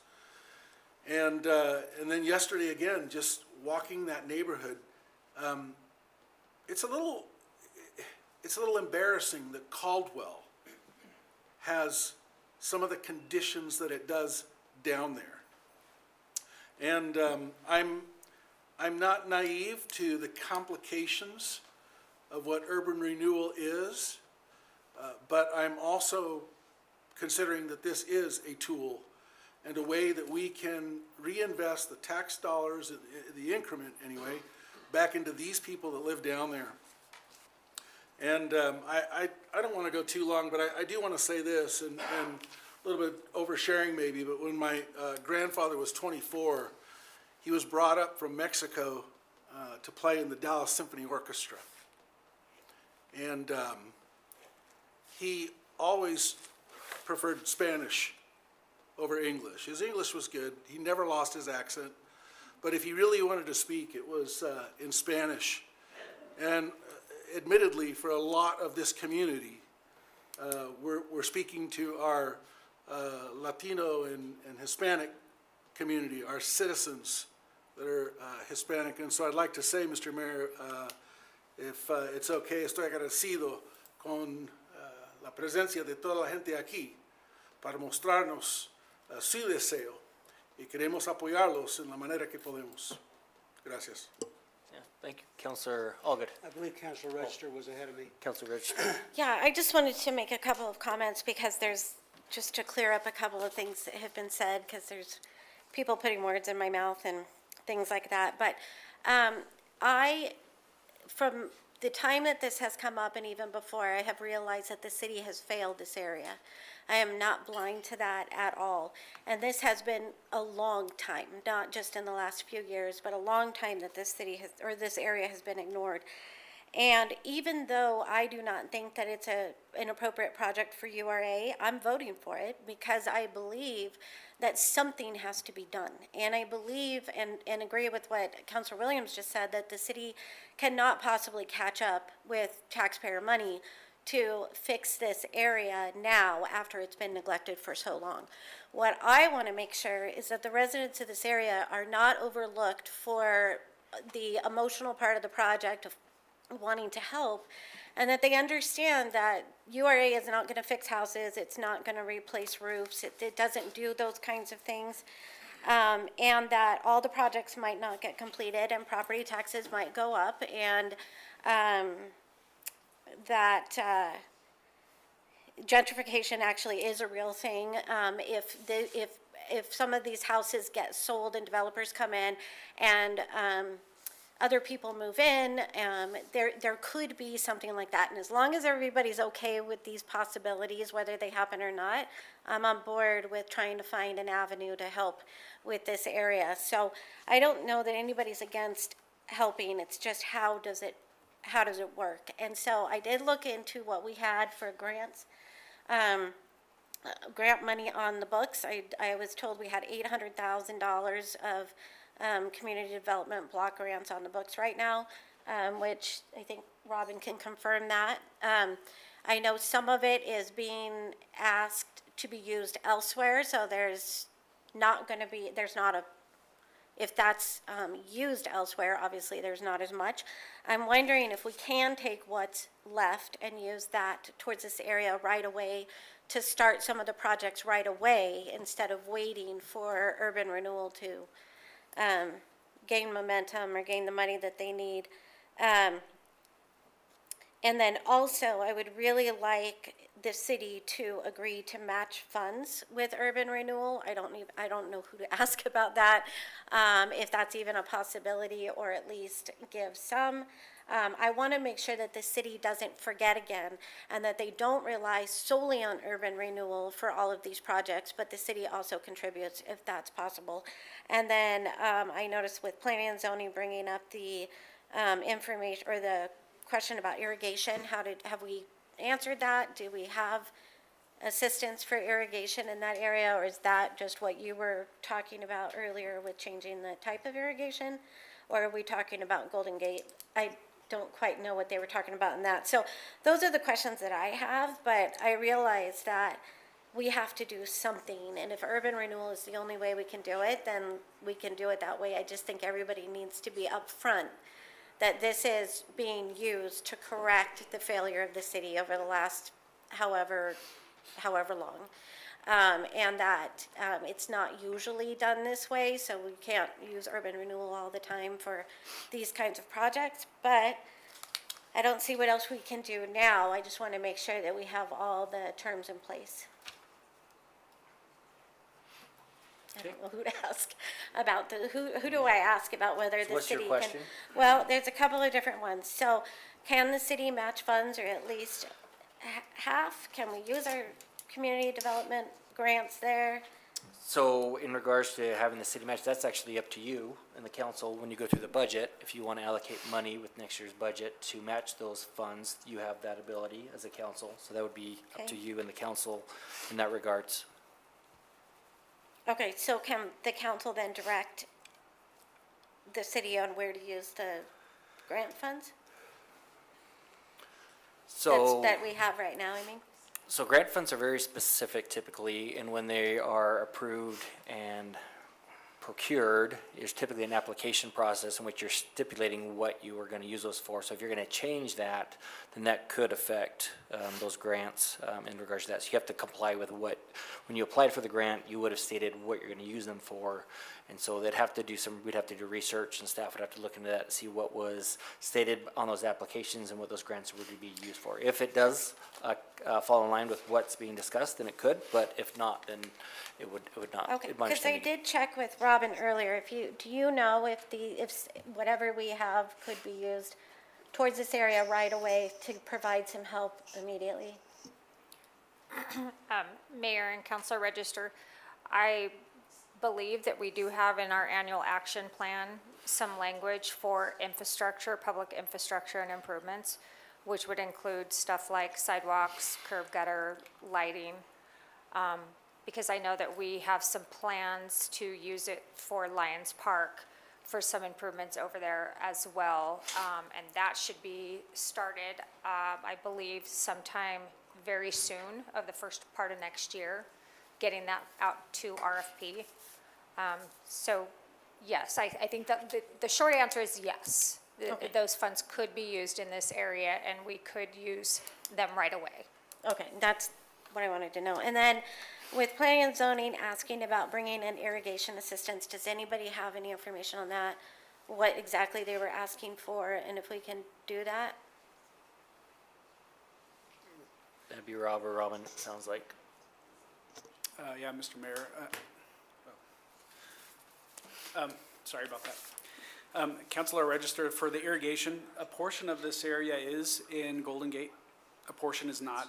It's kind of a complicated irrigation area, but like I mentioned in some of the projects, all of the road projects, we added irrigation lines in the road so that we can, and then also on that last page, I added 2 pump stations to pressurize that area. And so the irrigation's gonna be tricky, but you have to start somewhere, and so our plan would be every time we go in and do a road, we'd be putting a pressure irrigation line in the road and probably stubbing out to each property, and then someday we would be able to take them off the gravity irrigation. But that's a very long process. That's not gonna happen overnight or in one season. Do you know what planning and zoning's ask was about that, though? Like exactly what they were asking? I don't know. There's something in the notes about irrigation assistance, and so I'm not sure exactly if they were asking for, what exactly they were asking for help with, if it's possible to do whatever they were asking or not. Mayor, Councilor Yes. Register, the request came as a proposed condition of sorts from, pardon me, Commissioner Geyer, Debbie Geyer, and it was just a comment based on the general scope of the plan that was something that she felt would help align it with the comprehensive plan. It's always tricky when you have a separate government entity. It'd be like if the plan contemplated, donating funds to the city of Nampa or something, it makes it difficult. But the proposal of the projects in the plan now, where you're putting in PI lines and creating an opportunity for people to come off those gravity lines, helps address that issue. So at the time that she raised that condition, I didn't have my hands on that particular project item well enough to identify how the plan already addressed that objective, but I think Rob has done a good job of describing how that particular ask is being met to the best of the abilities of the plan up at this point, so. Okay. All right, so I think those were my only questions. I think we had the answer about the funding gap, which was that it may not happen.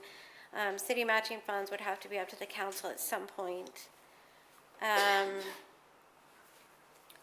Robin will, I guess, keep the conversation open about the grants, what we can do and what we can't do with that area. And then from what I'm hearing, it sounds like from some of the speakers and some of the people who have represented the project, that the area, or the residents, I'm sorry, are aware that property taxes could go up. We don't know. There could be new development in there that changes things. And everybody seems to be okay with that. And, you know, I was really disappointed during the parking meter and the hotel discussion that we had all these people that came in and spoke, and most of the council ignored them. And even though I have feelings that I do, I really truly believe in listening to the community, even if I have different ideas. So I will support this project. And I appreciate you all coming out and speaking and being here to show your support for it. Counselor Allgood, and then Counselor Dimper. All right, thank you, Mr. Mayor. First of all, even with the large crowd we have here tonight, I just want everybody to know, on top of that, we got a lot of letters from the public that came in that were part of our council packet in support of this. So not only are there the people here tonight, but a lot of people wrote into us supporting this project as well. The city council and city staff, we have a ton of duties, a ton of things we're responsible for.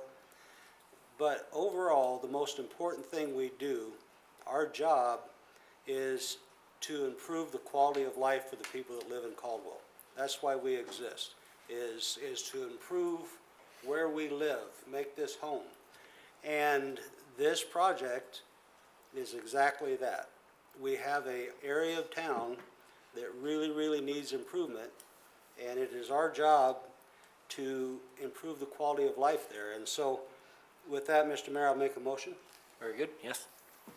I will sponsor Bill number 76, ordinance number 3728, to accept and approve the urban renewal plan with the request to move it for its passage by title only and approve the summary for publication. Good, so that's a motion from Counselor Allgood for adoption of bill number 76, ordinance number 3728, as described. Do we have a second to that motion? So it's a second from Counselor Dittenber. So is there any discussion on that motion? Okay, I do not see any additional discussions. With that, voting is open. And then also, yes. Is Councilor Doty able to vote? So he is able to vote, not on this, there's been some difference, so it would be a roll call vote for him. So we'll make sure we do get that on there for that. So it looks like all votes have been cast here. So Councilor Doty, how do you vote on this matter? 100% yes. Was that a yay? Yes. Yes. Okay, very good. Thank you so much. So that was a yes from Councilor Doty. So with that, this does pass unanimously. And that finalizes that item. So I do want to say thank you so much to everybody that showed up. It's great to see such a great turnout for that and support for this project that's been worked on for many, many months and even years. Okay, so with that, we're going to go ahead and take a quick 5-minute recess, and then we'll be back to take up the rest of our agenda.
see.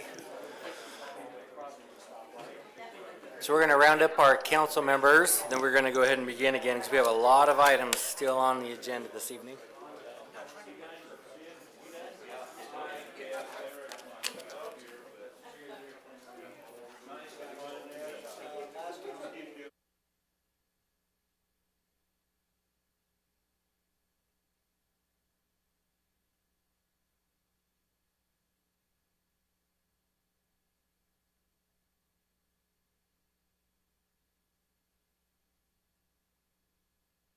Okay, we are back on the record, and we are on to action item number 3. So this is a legislative item for case CPM 25-1 and ZOA 25-2. And Robin, looks like you're going to present on this one, so we'll turn it over to you. Good evening, Mayor and Council. Robin Collins, Community Development Director. I'm going to go through this really fast because I don't want to be here all night for you guys. But anyways, the City of Caldwell is requesting a comprehensive plan amendment for the adoption of an updated traffic impact fee study, capital improvements plan, and development impact fees for police and fire. We're also requesting an ordinance text amendment to amend Chapter 10, Article 3, in order to reference the updated impact fee prepared by Tischler Weiss. So just a little bit of background. Idaho code requires that cities have a comprehensive plan, and that if the city is imposing development impact fees, that they prepare a capital improvement plan, and such plan has to be adopted and included as part of the comp plan. So currently in the comprehensive plan, it references the Galena Consulting Report from prior. So if the council does want to approve the impact fees tonight for police and fire, that's why there's a comp plan amendment. It's just to insert this in the appendix so that the new report is in there. Nothing else in the comp plan is being amended. Idaho code also further mandates that the capital improvement plans be updated once every 5 years. The last time we had updated police and fire was 2020, so this is before you tonight because it is statutorily required by Idaho code for us to update the police and fire impact fees. And so as part of that, again, it's an ordinance text amendment that we have to do to change the reference from Galena to Tischler Weiss if the council does adopt these fees tonight. So staff did review the components of the capital improvement plan in compliance with Idaho code. We found that it did comply with Idaho code. Part of that code requires that the consultant meet with the city's impact advisory committee, which Tischler Weiss did do that. And then we analyzed them for conformance with the comp plan, the city codes, and the rest of the Idaho codes. And staff did find that they were in compliance with all of those. Notifications, we sent notifications out to all public agencies, including school districts. We received 2 comments from ITD and Napa Highway District, basically that they just reviewed it. They had no comments or concerns. We have no public comments that were received, and we do have a letter of recommendation for approval from the Impact Fee Advisory Committee, which is in your packet. This is just showing the table of the approval criteria that staff went through. We found it compliant for the comp plan amendment. It only had to meet one of those goals. It actually met all 5 of them based on staff's findings. Staff conclusions for ordinance text amendment, we found that it was compliant with the codes. In your original staff report, there was a recommendation by the Caldwell Impact Fee Advisory that these impact fees be reviewed once a year. However, at the public hearing for the P&Z Commission, they recommended approval, but they recommended approval to strike that condition, that it had to be reviewed annually. However, I believe the finance director did state that she still reviews them annually anyways, so I think we're probably good there. However, council has the ability to approve as recommended by the commission. You can approve with modification to add back in the condition. You can deny with stated reasons in future action, or you can table it to a future date. So I'm going to end my presentation there. That's just going through the statutory requirements, and I'm going to turn it over to Colin from Tischler Weiss, and he'll have a presentation. He's the consultant that'll go through the fees and the calculations and all that good stuff. Do you have any questions for me? I do not see any. Thank you so much. Thank you. Okay, the time is yours. Yeah, good evening. Colin McElweeny, Tischler Bice, 999 West Main Street, Boise, Idaho. It's just me, too. I don't have an army of other consultants behind me.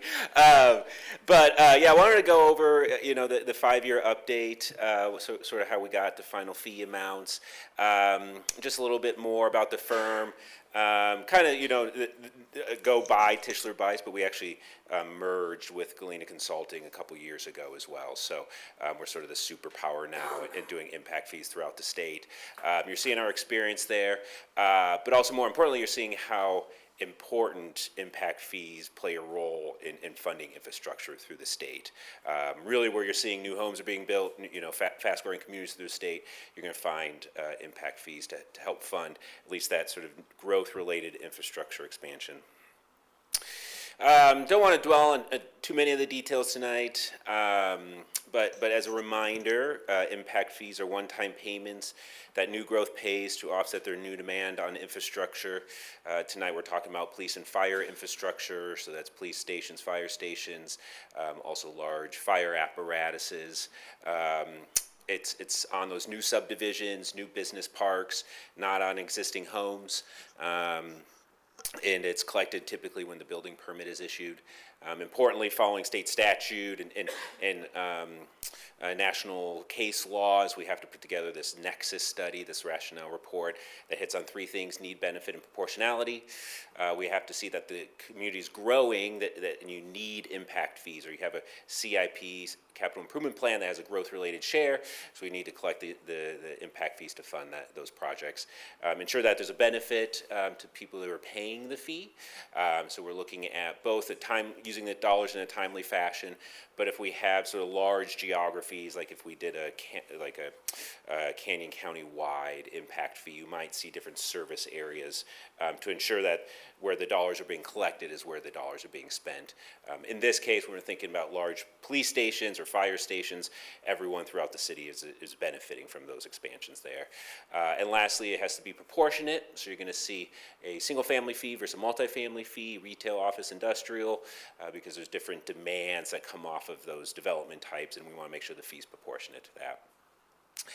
Importantly, really only talking about essentially new infrastructure, brick and mortar infrastructure going into the ground to address increases in service levels.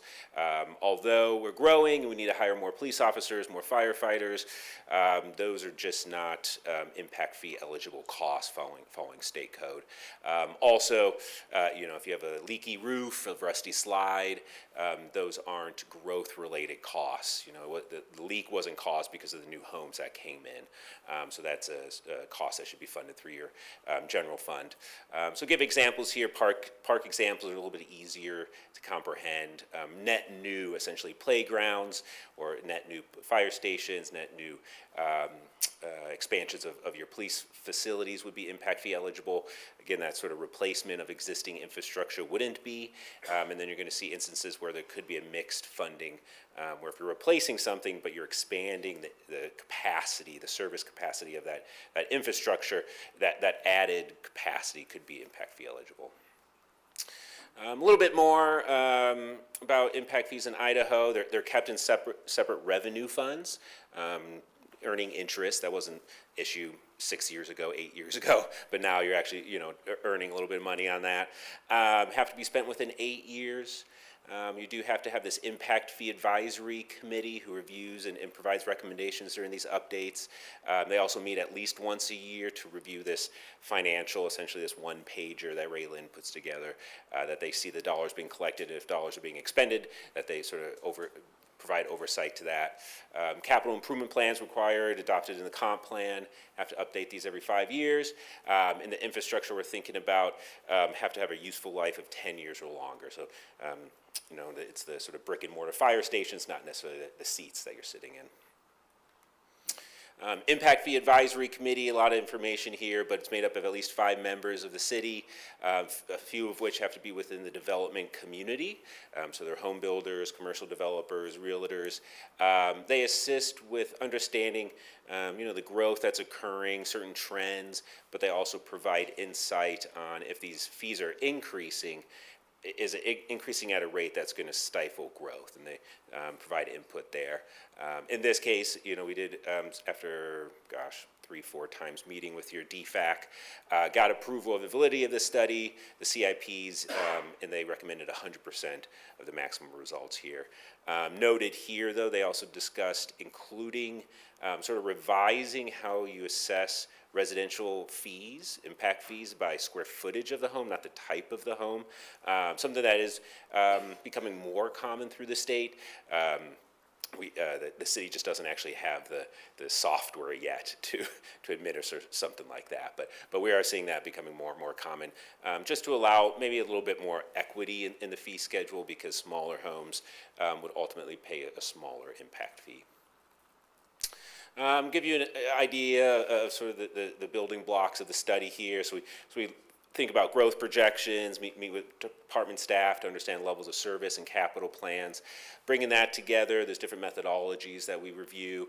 There's certain credits, we actually have included that on the fire side to ensure that we're not double dipping on growth. So if you're paying a bond that's going to a new fire station, so you're paying property tax to expand fire infrastructure, but you're also paying an impact fee ultimately, the homeowner. We want to reduce the impact fee proportionately to your payments to make sure that we're not double collecting there. Go through the adoption process, which includes the Impact Fee Advisory Committee, P&Z, and then the public hearing for ordinance adoption here. Figure here on the bottom is what's currently being collected. So you have a police, fire, there's also a park impact fee that we're not addressing tonight. And importantly, you're seeing is the city's right now assessing all homes the same. And so that's about $1,200 per home, no matter the type of the home. And all commercial development, all non-residential development is being assessed the same too. So we're exploring a number of things, including adding different land uses in there. But importantly, it's been 5 years since these CIPs have been adopted. So we have, inflated costs that are going into these final results, levels of service, capital plans, all sort of going into this comprehensive update. A lot of words here, but really we're taking, on the fire side, this approach called incremental expansion. And we're essentially quantifying the facility level of service and then bringing that into dollars, looking at anticipated costs, like for buying a new fire engine to expand fire stations. So essentially in dollars, that sort of represents the cost to serve. And as the community grows, as Caldwell is going to grow, you're going to collect that dollar amount based on this analysis to continue today's level of service into the future. Really sort of safeguards today's level of service. It does allow some flexibility. Sometimes it's a little bit more conservative. There's another approach you can take that ends up getting maybe a higher fee, but that's more aggressive. So we generally go down this approach when we want to make sure that we're collecting and continuing levels of service, but allowing our CIPs to sort of evolve over time. We are assessing in the analysis, looking at call data to attribute demand to residential and non-residential demand. There's also some fire calls, a meaningful amount of fire calls going into the rural district that we have to account for here. So we're not attributing all of the floor area of your stations, all of the fleet to Caldwell demand, because a good portion, about 10%, let's say, are going outside of city that we have to account for. And assessing for fire facilities, so it's admin space, fire station space, apparatuses, fire engines, ladder trucks, rescue units, equipment that have a 10-year useful life we can collect for in the state, comms equipment similarly, and actually the impact fee study themselves, you can actually pay that with future impact fee collection. I'm not going to go through every single figure in what I think is like a 50-page report, but this gives you a sense of that facility level of service for stations, and this is what you'll have in the ground anticipated by 2028. So we had the bond that got approved to expand Station 1 and then actually add in Station 4. And by that time, you'll have about 44,000 square feet between 4 stations. Approximately 90% of calls are within the city, so 10% outside of the city. So we actually have to reduce that 44,000 by the 10% to make sure we're just looking at sort of city attributed demand. Then sort of spelling out levels of service when we're looking at different demands to get a level of service of 408 square feet per 1,000 residents and 70 square feet per 1,000 vehicle trips. Based on anticipated cost for station expansion in Caldwell, that's about $800 per square foot. So at the green line there, we find that cost per person, or essentially cost to serve, cost to expand stations, of $327 by multiplying level of service by that construction cost. Here's the fire capital improvement plan. So we break it down into facilities, apparatuses, fire equipment, comms in the study itself. You can see Station 1 and 4 scheduled for 2027, 2028. And then we'll actually be able to start saving up money with the impact fees that were future impact fees for Station 5 in 2023, or 2033, sorry, and Station 6 in 2035. Breaking down that by growth share, non-growth share, and then the right-hand side is sort of the revenue perspective, and so you have projected revenues for future impact fees. There's a fund balance that we're allotting some of those dollars to go to Station 4, and then other funding includes the bond. You have apparatuses associated with that. Equipment totaling $51 million is the total cost of this 10-year plan. $28 million is related to growth. $16 million of that would be able to be collected through future impact fees. We have $3 million already in the bank, and so $31 million would have to come from other revenue sources, including the bond. Overall, you're seeing sort of the summary here of all the sort of level of service analysis, cost analysis. So we get $513 is the gross total per person. But we actually have 2 credits in there, so we're actually reducing the fee by a little to account for that those future payments on the bond. And there's actually sort of a lease-to-own arrangement right now for a few of the apparatuses. And so we're reducing the fee there by about $100 per person to make sure that we're not double collecting. So that's $417 per person, $70 per non-residential vehicle trip. On the bottom here, you're seeing single-family, multifamily on the residential schedule. Then we're looking at local census data to understand how many people are in each one of those homes on average. And so that's 3 people on average in a single-family home in Caldwell, 1.9 per multifamily unit. We multiply those persons per household factors by the cost per person to get the maximum supportable fee amount in the green. So that's $1,200 per single-family home, $800 per multifamily unit. If you construct a 10-unit apartment building, you'd pay 10x that amount. Right now, again, I'm charging all homes the same of $1,070 for fire impact fees. So we're actually seeing increases on the single-family side, decreases on the multifamily side, which is relatively common when we move into sort of this total sort of average weighted fee where we're assessing all of them the same. You're going to get the single-family homes that generally generate more demand on average per unit. So they're going to see an increase where there's going to be a decrease on the multifamily side.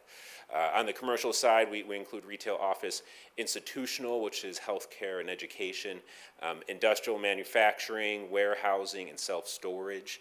This also lines up with the City of Nampa's impact fee schedule. Retail generates the most traffic trips, but also the most public safety calls, and so we want the fee to be proportionate, and so we use vehicle trip rates to determine that fee. So that's $993 per 1,000 square feet of retail development. That's about doubling from where we are today. But those other land uses actually have less demand per 1,000 square feet of structure space, and so you're seeing decreases there. Police, nearly identical analysis, so we're just looking at facility current levels of service, basing that demand using call data, and looking at police facilities, also heavy vehicles, so vehicles that have a 10-year useful life or longer, that larger equipment and share of the study. Don't need to dwell into the numbers too much unless there are questions that we can go into, but this is sort of the facility level of service for your police station space. There's 32,000 square feet there, essentially providing level of service to all residents, but also all employers in the area. So we want to find that level of service, which is $303, 303 square feet per thousand residents. The police department anticipates costs for the new precinct that's in their CIP to be similar to the Meridian Police Precinct, which was $650 per square foot, which is about $200 per person. So here's the police 10-year CIP. First thing on the list is a training site. We also have some crime specialists expansion, so smaller items there. And then the largest one coming along in that police precinct in 10 years. We also have larger vehicles like animal control and command vehicles there, totaling $11.5 million over the next 10 years, most of which is growth related, and we'll be able to collect about $10 million over the next 10 years in impact fees. Final fee schedule here. We don't have any other dedicated revenue specifically for police facility growth related expansion, so there's no other credits there. $641 per single family home, $400 per multifamily unit, increases there for both housing types. And you can see pretty sizable increases on the non-residential side as well. $1,600 per thousand square feet for retail development, down to about, $84 per thousand square feet for self-storage development. This is the final maximum supportable fee amounts. That's important sort of notation is that's the highest that our study supports. Council can certainly adopt lower than that. I just would not recommend adopt higher than what we support. You have police and fire components. They also have their own CIPs and own special revenue funds. So those sort of they're summed up here. They're sort of collected and dispersed separately. So overall, this is an increase of $651 for a single family home. Actually, a slight decrease of $53 per apartment unit. $2,000 increase per 1,000 square feet for retail. We're actually seeing some decreases on the lower end there on commercial. I think this might be my last slide here. This is a comparables for cities in the Treasure Valley. Just police and fire impact fees. Wanted to kind of keep it apples to apples here, so we're not including parks or road impact fees. So right now, actually collecting the lowest between all communities, in this $1,900 for a single family home. Kind of puts us right in the middle there. Anywhere around $2,000 is about the average. Last slide here, so just some discussion points. Impact Fee Advisory Committee recommended 100% of the maximum. The P&Z adopted the CIPs and the comp plan. Any other input from City Council can be provided into those reports. But also, it should note here that next year we'll also be exploring updating your park impact fee as well. That's all I had. Very good. Thank you so much. So questions, any questions from council? Councilor Stoddard? Yes, Mr. Mayor, thank you. What would be your recommendation on visiting these fees every year, 2 years, 3 years? Well, that's a great question, Council Member. We're certainly coming out of it, and hopefully coming out of a really high inflationary period. And so during the last 5 years, you certainly saw it is, department heads were seeing these construction costs, ever increasing, right? Doubling. And so if you had a 2021 study that hadn't been, inflating with that, you would, inherently be coming, behind the 8 ball. So if there's big game changers that occur, another inflationary period, a Major League Baseball team comes to Caldwell, something like that that's not comprehended in the CIPs. Those are certainly elements that you would want to revisit it every 5 years. There's a level of transparency, from the advisory committee. I think they want to make sure that dollars are being collected and used appropriately. So it's sort of at the discretion of each city, of at least reviewing those CIPs every year.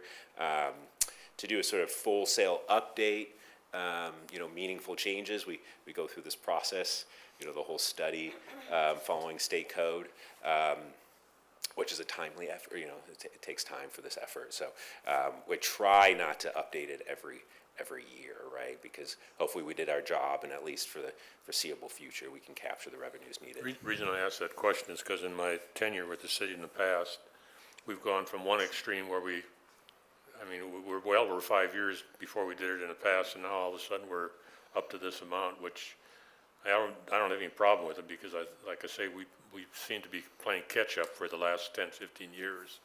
So that's why I asked the question how often we should do it. I think code or statute says every 5 years, doesn't it, or something? So, is that correct? That's correct, yeah.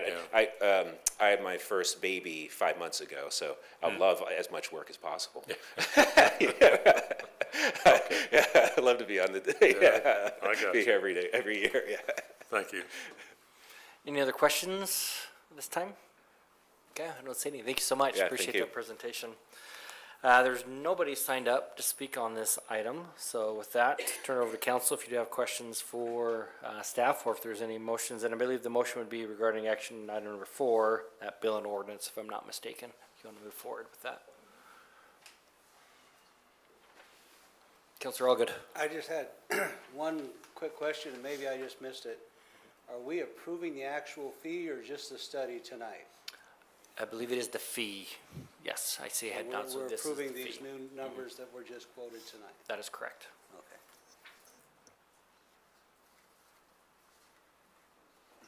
Councilor Williams. I'm prepared to make a motion in that regard, and it is number 4, Mr. Mayor. Yes, correct. So I would move to sponsor bill number 53, ordinance number 3715, associated with ZOA 25-2, with a request to move for its passage by title only, approve the summary for publication. Second. Very good. So that's a motion by Councilor Williams for approval of bill number 63, ordinance 3715. Requesting move for its passage by title only and approving the summary for publication, and a second from Councilor Denton Burr. Any discussion on that motion? Councilor Doty, any discussion? Are you, oh, did he? Okay, so he's not there anymore. Okay, so with that, then voting is open at this time. And all votes are cast, the voting is closed, and that motion passes unanimously.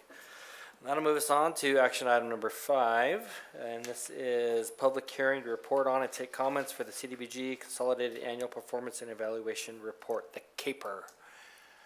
Robin, looks like this is you as well.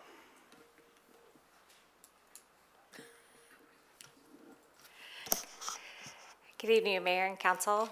Robin Collins, Community Development Director. This is our 2024 Consolidated Annual Performance and Evaluation Report. As you're aware, we receive entitlement funds from HUD annually, and as part of that funding, they require us to do an annual report every year. It has to be a public hearing so that we can take comments. We also have to have it open for 15 days for the comment period prior to the public hearing, which we've already done, and we publish it in the local newspaper and put it on our website for review as well. So in program year 2024, we received just a little over $439,000 from HUD. And we also continued to administer the CARES Act funding that was originally made available in 2020. We had $500,000+ in CARES Act money, and we're currently down to about $95,000. So goals and outcomes, the city has 5 priority goals that are listed in our 5-year consolidated plan. We did make progress on 4 out of the 5 goals. We did not make any progress this year on the public facility and infrastructure improvements. So I'm just going to go through some of those projects. The first one was acquisition and disposition for an Elgin Street project. We used CDBG dollars for acquisition of 10 lots for construction of 10 affordable homeowner units. That was funded in program year 2023.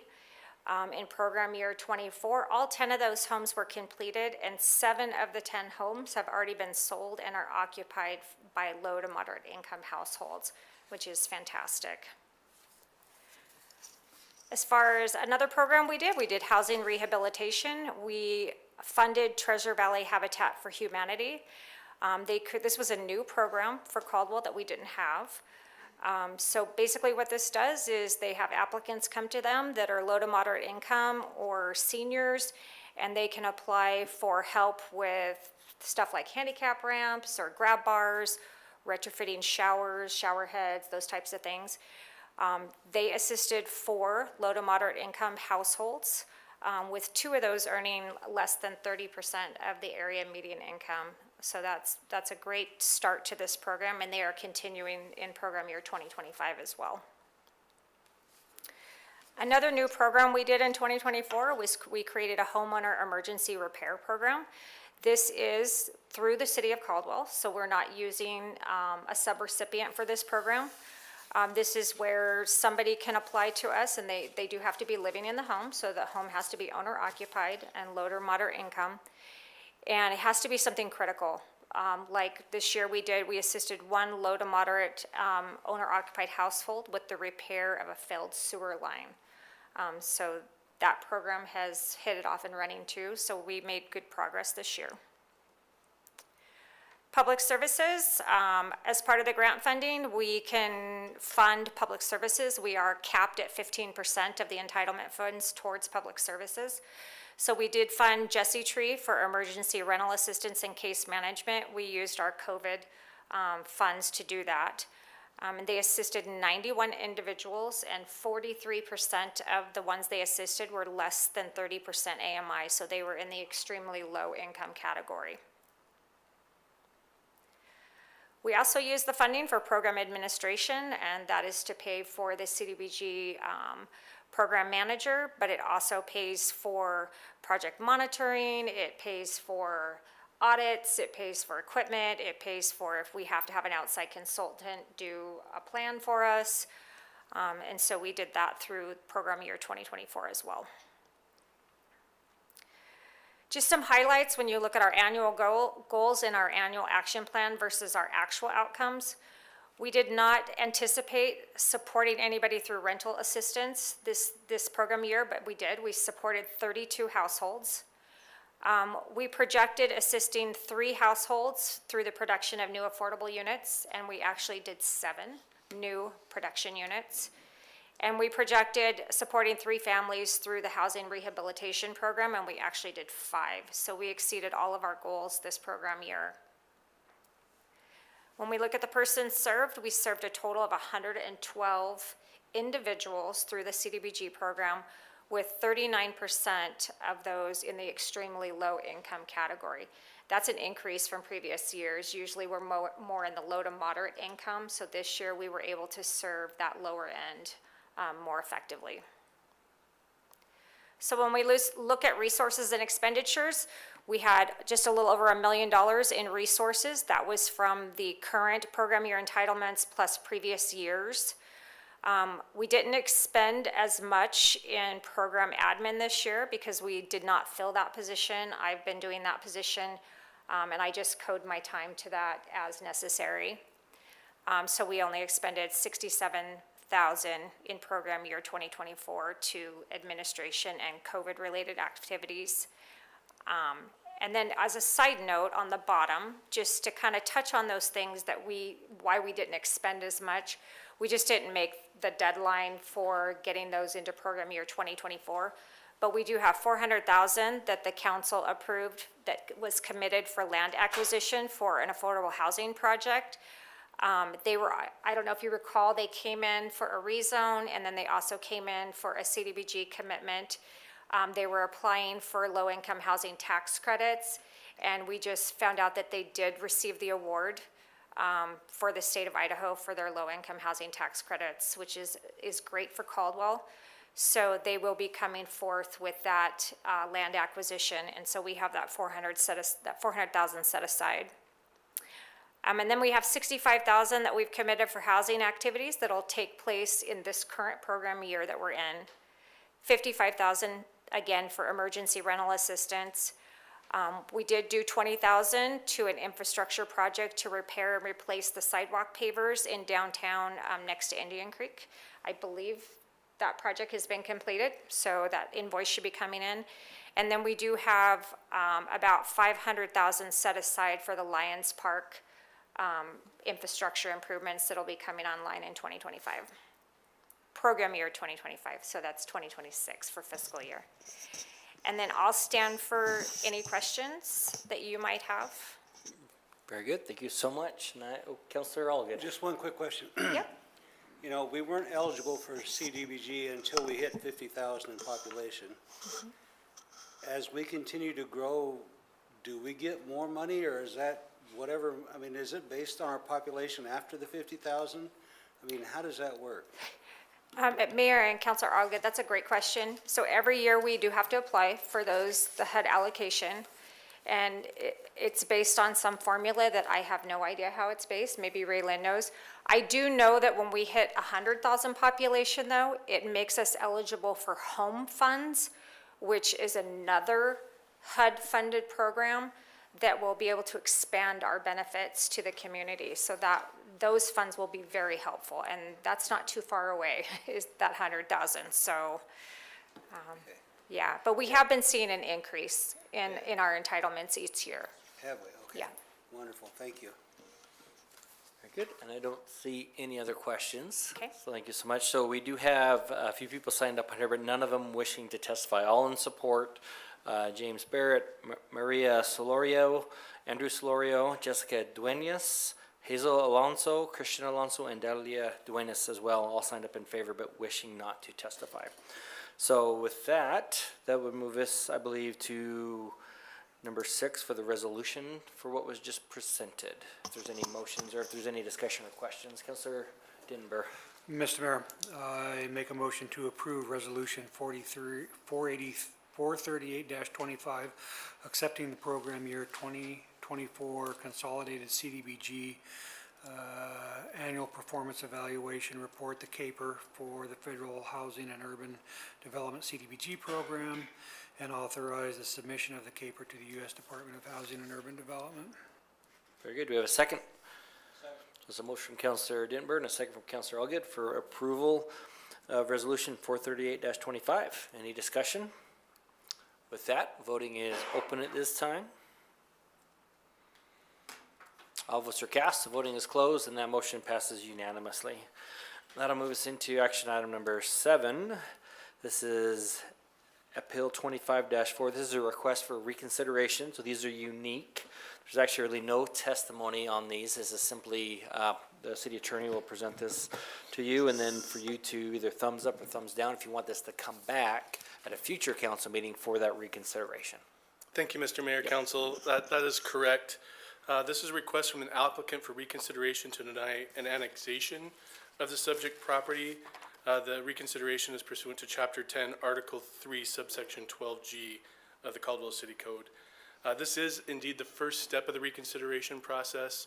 The council is able to determine whether or not it wants to proceed to hear the specific deficiencies that the applicant claims merit reconsideration by the council. And that would take place at a subsequent meeting of the council that would be noticed pursuant to the hearing requirements. A little bit of background on this case, just briefly. It first came before the council on September 3rd. It was an application for annexation as well as a land use application. The council heard the full presentation and took up the decision and deliberation on the annexation. An issue came up that required legal counsel, and the council moved into an executive session pursuant to Idaho Code 74206 sub D, and set the application on the annexation decision over to the next scheduled council meeting. At the next meeting, it was noted on the record that there were no deliberations or determinations made in the executive session, and that the council had gone into executive session to receive legal advice from the city attorney. In addition, the applicant was given a short additional amount of time to present on the application. After a motion to grant the annexation failed, the council determined to deny the application for annexation. The basis for the request for annexation, for reconsideration, there are several allegations of mistaken understanding by city staff on the project, and that there's new evidence that supports moving on to the approval of the project. There's also an allegation of an open meeting violation due to the executive session. The analysis from the city attorney's office is as follows. As the applicant admits in the request for reconsideration, the city code and state law does not require reconsideration for annexation decisions, and that those decisions do not qualify for reconsideration. The applicant's asking the council to consider new evidence and information that was not included in the original application because the applicant has essentially changed its approach to the design of the project. This is not a basis for reconsideration. In fact, if the council were to consider the reconsideration at a subsequent meeting, the city code specifically states that it's limited to the record previously established. Finally, there was not an open meeting violation as alleged. Idaho Code 74206D is a subsection that allows the privileged attorney-client communication to not be on the record because it is exempt as a privileged communication under the Public Records Act. With that, I would stand for any questions from the council. If not, I have suggested motions that the council can consider. Okay, Councilor Denber and then Councilor Williams. Mr. Mayor, Oscar, thank you. There's a lot of noise in what you just explained. I mean, a lot of stuff. And I sought your legal advice earlier about this, and I think I'm clear, or at least I think I'm getting what you said as much as I understood what you said. If we allow this reconsideration, or if we vote to allow the reconsideration, we would still go through the same process that we went through before, which would be to consider the annexation and then consider the entitlement to the property. Mr. Mayor, Councilor Denber, now actually, if the council voted tonight to take up the reconsideration would be limited to what the applicant has identified as the deficiencies in the first meeting, and you could have a chance to pass, deny, or grant based on that. So it wouldn't be going through it all over again. There's not new information that would be presented to council. It would be a chance essentially for a council to be able to correct a mistake that's been alleged by the applicant. So we wouldn't hear the whole thing again, we would just hear the corrections. Correct. Okay. Councilor Williams. Thank you, Mr. Mayor. It occurs to me that in the argument just presented, you're not arguing, but in what is just presented, we're arguing the project when the request is for the annexation. They are separate. They are not the same, and we can deny annexation without cause. So my biggest concern, as I recollect this case, is concerns about infrastructure related to the proximity of this property. And so that hasn't changed, and in that case, I'm not in favor of reconsidering annexation at this time. Councilor Allgood. And so, say this council votes for no reconsideration, the applicant's next option is just to refile with new plans. Is that how it would go? Mr. Mayor, Councilor Allgood, I believe so, but I'm going to look to Ms. Collins for affirmation on that. Mayor and Councilor Allgood, that's correct. If the council chose not to reconsider it, and the applicant wanted to move forward with their project, they would start from scratch and then go back through Planning and Zoning Commission and then come back to council with the project and whatever new changes they want to make to the project. And they'd have to start out with a new neighborhood meeting as well. Thank you. Any other questions? Okay, I don't see any. Thank you so much, Oscar. So with that, it's before the council for a motion regarding this request for reconsideration. Councilor Williams. Mr. Mayor, I'll move to deny the request. Very good. Do we have a second? That's a motion from Councilor Williams and a second from Councilor Stoddard for denial of the request for reconsideration, case number APP 25-4. So again, as you vote on this, a green light is in favor of the denial. A red light is against the denial, wanting it to be approved. So hopefully that makes sense on that. So again, the motion is to deny the reconsideration. So if you've, yes vote would be supporting the denial of the request. So with that, voting is open at this time. And all votes are cast, the voting is closed, and that motion does pass unanimously, so that does deny the request for the reconsideration. That'll move us into action item number 8, and this is requesting approval of resolution 439-25, authorizing execution of a contract with Tyler Technologies for permitting and land development software. Robin.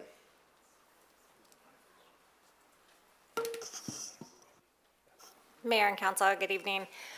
This item is before you tonight for your consideration. You probably recall we've been talking about new software for these 4 departments for a very long time. Not only to improve efficiencies, but also just to improve the reporting and the data that we have that we can spit out of it and give to council members. So we've been doing a lot of due diligence and testing a lot of different software. And so we are excited to bring this to you tonight for consideration. The reason the packet says unfunded or not budgeted and budgeted is because it was actually technically budgeted in fiscal year 25. We didn't get it expended, but we asked finance to roll it over. They have put it in a fund balance for us. Now we're ready to move forward with this item. So we have, if council approves it, we do have all the money that has not been allocated anywhere else. It's still there for us to use for this software. We also, I didn't put on this, but we've also been working with the city clerk's office. They're looking for some software, and I'm not speaking for the city clerk because we haven't gotten an answer from them. But if they choose that they want to go with this software, they can use this for their licensing too at no cost to them. They can just jump on board with us. So I'll stand for any questions you might have. Very good. Councilor Register. Just very quickly, we spoke a little bit about this, and I'm very excited about this because this sort of, for a very long time, I've been asking for this sort of cover sheet because we don't know what else to call it. And part of the challenge is that extracting the information, right? So this type of software will help with that kind of information, which gives council an even more informed position for whatever comes before them. Yes, you're going to be really excited too because this software comes with an executive dashboard that council can log into and see information anytime you want to see it. So it's pretty cool. Well, I'm prepared to make a motion if nobody, so I think it's great. So I am going to move to approve resolution 43925 authorizing an execution of a contract with Tyler Technologies for permitting and land development software for building, planning, engineering, and fire department in an amount not to exceed $580,000.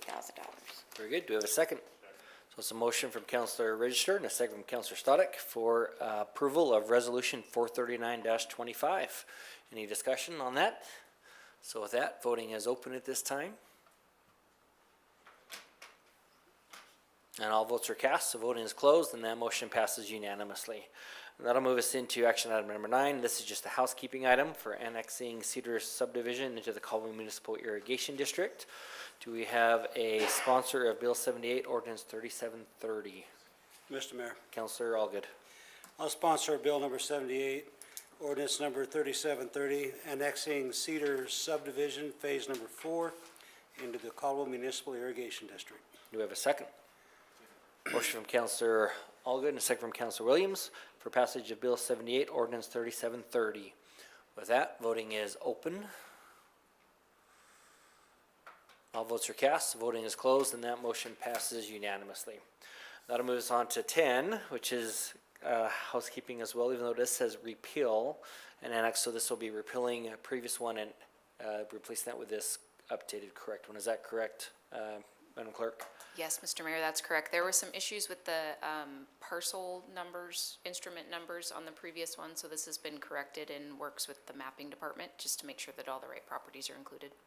Very good. So this is again Bill 79, Ordinance 3731 to repeal Ordinance 3720 and replace it with this one to ensure the accuracy of the descriptions. Councilor Dittenber.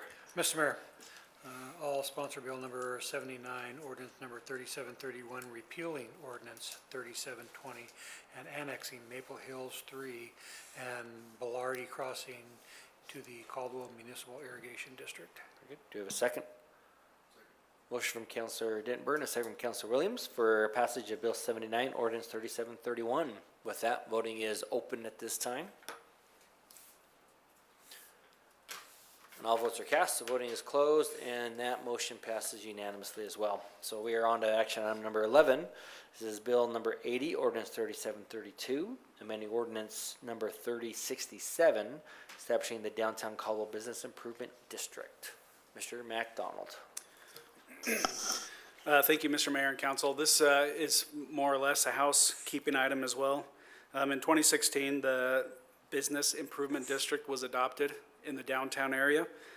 And recently I was contacted by a title company that has been trying to levy an assessment on one of the properties in the area, but because the original map in the original ordinance was very unclear, they didn't know if this property was actually in the area or not. And so this ordinance simply adds to that previous ordinance a written legal description of the entire area so that they can make sure they are assessing the properties that are in the area and there's no ambiguity there.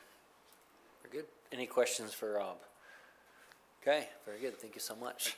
So with that, this bill and ordinance is before council for your consideration.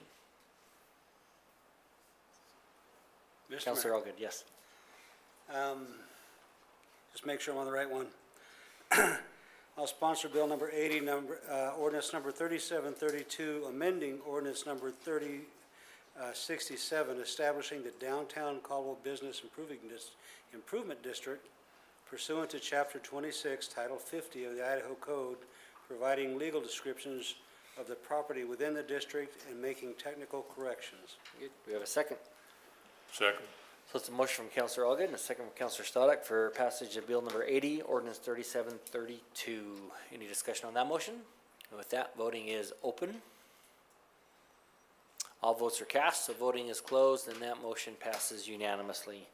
And that moves us on to action item number 12. This- I believe the fire chief wanted to go home. He didn't want to do it tonight. So we will take a motion to continue, no, just kidding. Good to see you, Chief Daniels. Hasn't it? Very good. So this is Resolution 440-25, and this is regards to Hazardous Substance Regional Response Team grant funding. So it's all yours. This Good one and the news next one. tonight, Mayor and Council. I come to you prepared with some talking points to accept a grant in the amount of $528,885, $528.85 and 71 cents to reaffirm our existing position with the state of Idaho as a hazardous materials regional response team. Caldwell Fire has a history with the state of Idaho, as we have for decades, I'm told, as a Type 2 regional response team. This grant is actually going to put us in a position to downgrade our team from a Type 2 to a Type 4 team. And that's done with purpose and intent. Type 2 requirements require a significant investment in personnel, some capital, and a pretty robust roster. Being that it's my professional opinion that we are slightly understaffed, we cannot commit to a Type 2 team on a regular basis. So this Type 4 team brings us to a roster of around 10 personnel with an expectation to respond to incidents throughout Region 3 and the state if needed at a rate of around 90%, which we can do. Just for some history, the state approved some appropriations from federal funding and State Emergency Relief Fund of $8.3 million to fund capital, training, and operational expenses for all hazardous materials teams throughout the state. This was after the Idaho Fire Chiefs Association and fire chiefs from out the Treasure Valley, including former Fire Chief Rick Frawley, petitioned the state and said, based on House Bill 389, We cannot expand our budgets to pay for the state's responsibility to respond to hazardous materials incidents. We need help funding these programs. And Governor Little was able to secure funding of $8.3 million to pay for those capital expenses. In prior years, cities and municipalities and districts paid for some of those capital items. And so that's a tremendous win for fire departments that are currently charged with those duties responding to hazardous materials incidents. We do have significant risk here in Caldwell. An airport, interstate, several highways, manufacturing, agriculture, and we've had significant incidents of hazardous materials incidents in our city limits. So with that, there is no continuing cost to the city of Caldwell. We would ask for your approval to accept the grant dollars, the additional agreement to recognize us as a Type 4 team, which is a downgrade, and to function within the parameters of the agreement from state IOEM and the Department of Military. That would give us the ability to properly fund our hazardous materials grant program for the region and the city of Caldwell. Would enable us to purchase those capital goods, send our personnel to training at no cost to our taxpayer, with no hit to Caldwell Fire Department's bottom line. And at the end of the 3-year contract, if funding is not approved again, or funding does not continue, we have the option to back away or withdraw from the regional response team and rely on Boise's hazmat team to come cover incidents in the city of Caldwell. I ask you for your support in allowing the mayor to execute those 3 agreements to secure us funding, as I outlined in your agenda. I'll stand for questions. Good, thank you so much, Chief. Any questions? I don't see any. I gotta give him one, Oh, I can't let him go. off too easy. So by doing this, Chief, which I am in support of, but we're not leaving the state or ourselves open to any risk by not having these capabilities that we did when we were at Type 2. We still have people close that can do that kind of work? We do. We have people in Boise, in Boise Fire Department. They're a tremendous partner in the hazardous materials realm. They have 2 stations that are staffed or cross-staffed with personnel that will come to the city of Caldwell if a state hazardous materials incident is warranted. But to better answer your question, if we do nothing, then we won't have any capability at all in the city of Caldwell. And so, at least becoming a Type 4 team, we'll have personnel to be able to put eyes on it, mitigate potential hazard, and report back to an incoming hazardous materials response team. Otherwise, we're just left to observe and report to as an engine company to an incoming hazmat team. Okay, thank you. Councilor Stoddard? Yeah, I'd like to make a motion, Mr. Mayor. Yes. After extensive interrogation of Chief Daniels this past week on this amount, I move that we approve Resolution 440-25, authorizing acceptance of fiscal 26 hazardous substance regional response team grant funding in the amount of $528,885.71, and approval of 3 state agreements designating Caldwell Fire as a Type 4 response team. Second. That's a motion from Councilor Stoddard and a second from Councilor Register for approval of Resolution 440-25. So with that, this item is before the council for your decision. Correct? Did we lose it? There we go. Okay, so it is open for voting.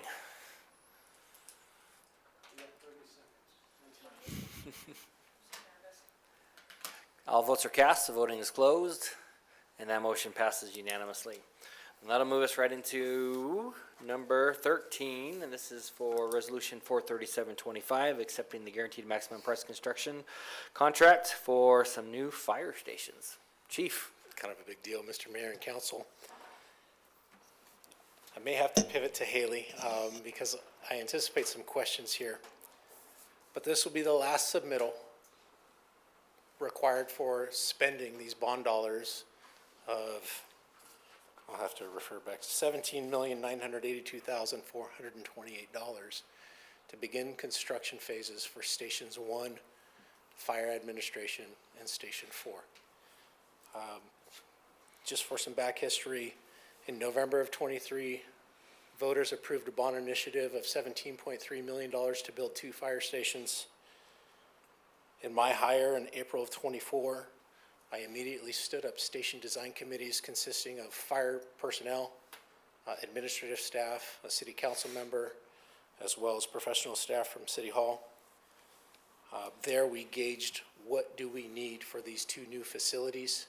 We hired Rice Fergus Miller to help us as a consultant program both of these fire stations. After that, we went to RFQ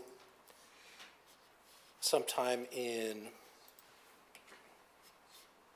April of '25, in March of '25, and in April of '25, we selected Core and Pivot North to design and construct all 3 facilities.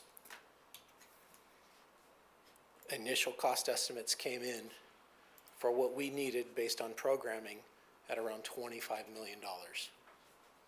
I'm not a mathematician, but $25 million being spent out of a budget of 17.3 in bond dollars just didn't work. We went back to the drawing board. We got creative. In the agenda packet, there are some renderings, and I have hundreds of pages of high-resolution documents that just would have made this, probably would have made Christine a little upset. No, it wouldn't have. It would have been a long document, though. However, we finally came to a good creative solution. Number 1, repurposing former City Hall into fire administration. Number 2, going to a single-story Fire Station 1 concept. And number 3 was building Station 4 with some alternative approaches to construction using a pre-engineered metal building. The biggest cost savings, or one of the larger cost savings, is running both of these projects concurrently. So our trades, everything from concrete to electrical, can trade off and bid this as one big project. So when we buy cabinets, for instance, we buy them for both facilities. We have some cost savings. HVAC systems, the same. So that brings us to today. This guaranteed maximum price from Core represents the last request that we will have as the fire department for constructing these 3 facilities. Our last request earlier this year was for architecture and engineering. In total, we're expending $20 million on all 3 of these facilities, 17.3 from bond dollars, the remaining coming from impact fees.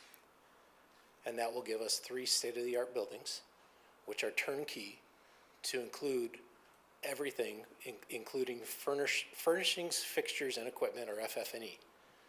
And that is basically, if you rip the roof off a fire station, turn it upside down and shook it, anything that fell out, we call that FF&E. That's all included. So we're not coming back to council again to request additional dollars unless there's a change, which there is not. We don't anticipate. We're not in the business of submitting for change orders. We have settled after 18 months of design work on designs for all 3 facilities, and we are ready to initiate this contract with Core Construction for $17,982,428 at a guaranteed maximum price. With that, I'll stand for any questions.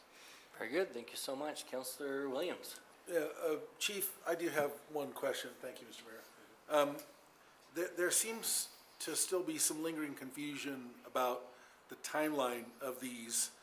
And the property where Station 4 is intended to be built has been encumbered and not entitled to us. Has it been yet, or are we still waiting on processes and legalities in that regard? Mr. Mayor, Councilor Williams, I am not the expert in real estate transactions or land use, so I'll defer to Haley or John. Well, John left.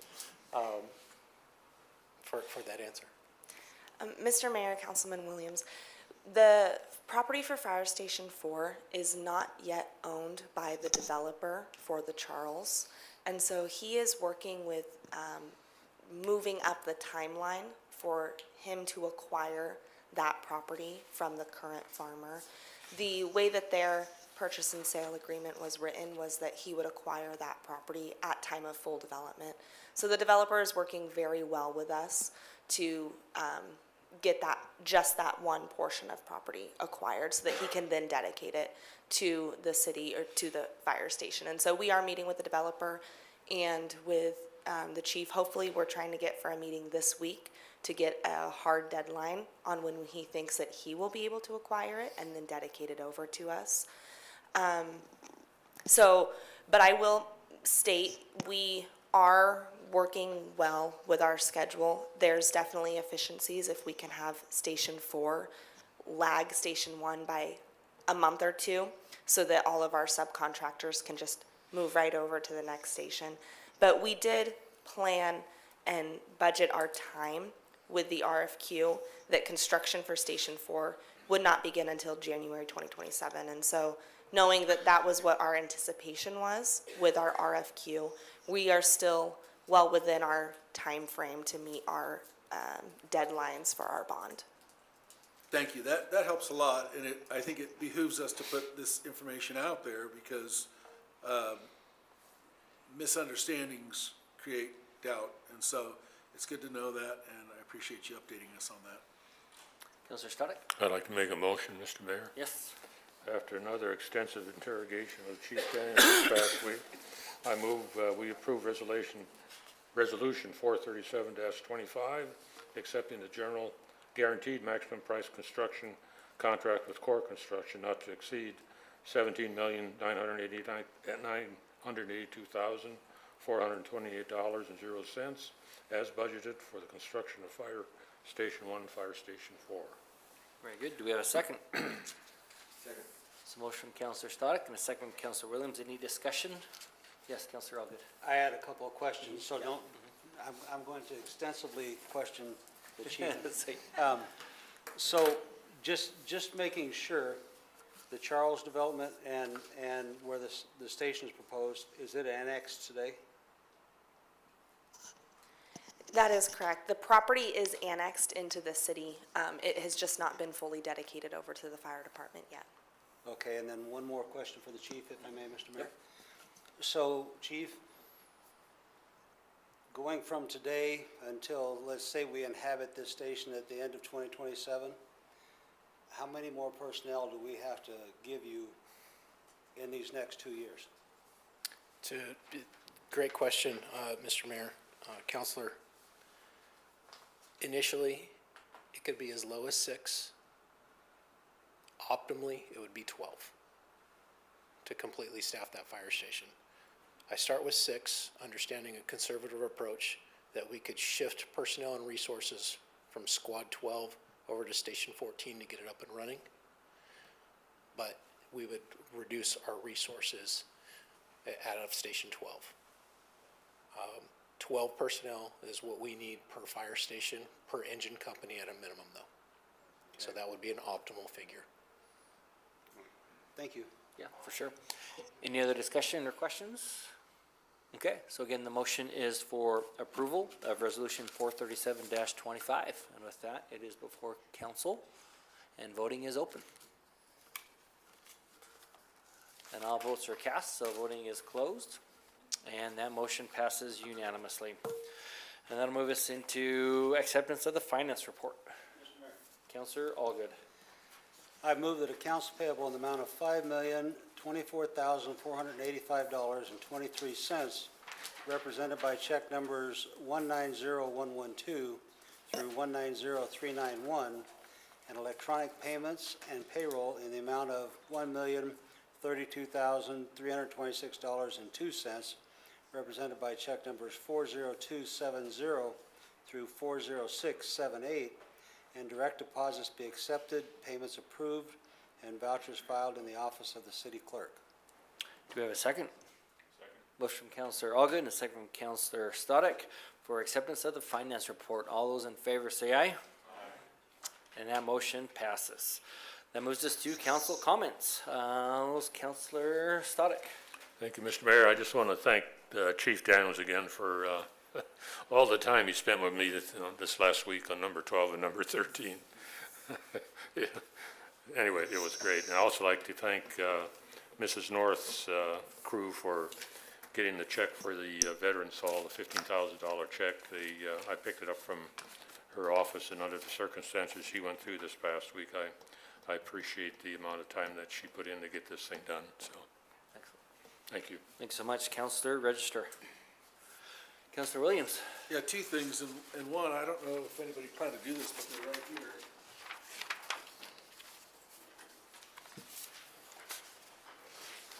Chief, are you going, or do you want to talk about this?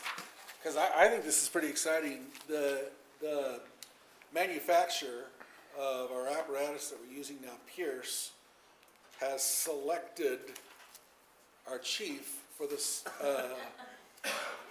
anyway, our apparatus with the College of Idaho Libraries in the background. And this is, tell us a little more about it. You can tell us better than I can. This is, thank you, Mayor and Council.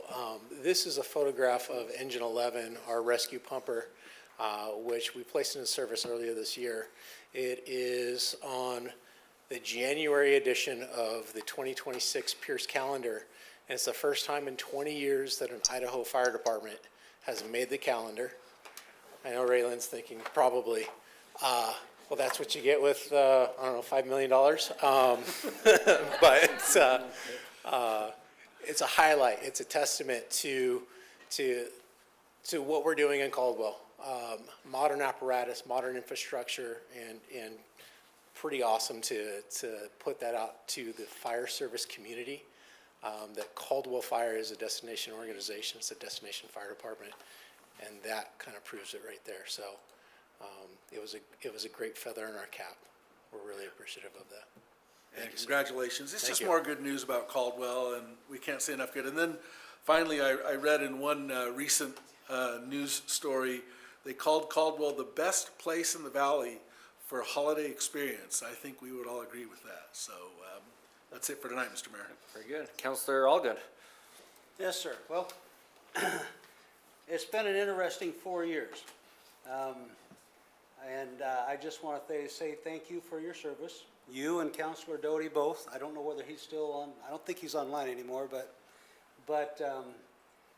it's been an interesting 4 years. It's been good. Just like this, I think we've accomplished a lot. And, you know, end of the day, what's important is that we take care of the people of Caldwell. And so thank you for your service. Thank you for your 4 years, and Councilor Doty as well. And just cheer us on from the background, I guess. We'll keep struggling. Yes, the D background. Councilor Not much to say other than just to echo what Councilor Allgood said, and that's thank you for your service. And then in addition to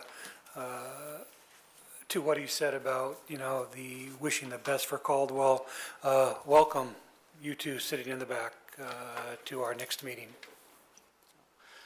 Very good. Thank you so much. So, yes, it's been an exciting time. So we are, as you know, in the midst of Winter Wonderland and the Christmas lights. You can see them pretty well through here. The tree back there. Can't hear the music quite, but we can see the tree. And so it's a great time of year here in Caldwell. Very exciting, and truly wish the city nothing but the best. You know, it's been my home for many, many years, and so hope for the best for it and its future. And so that is all for this evening. And so with that, we stand adjourned.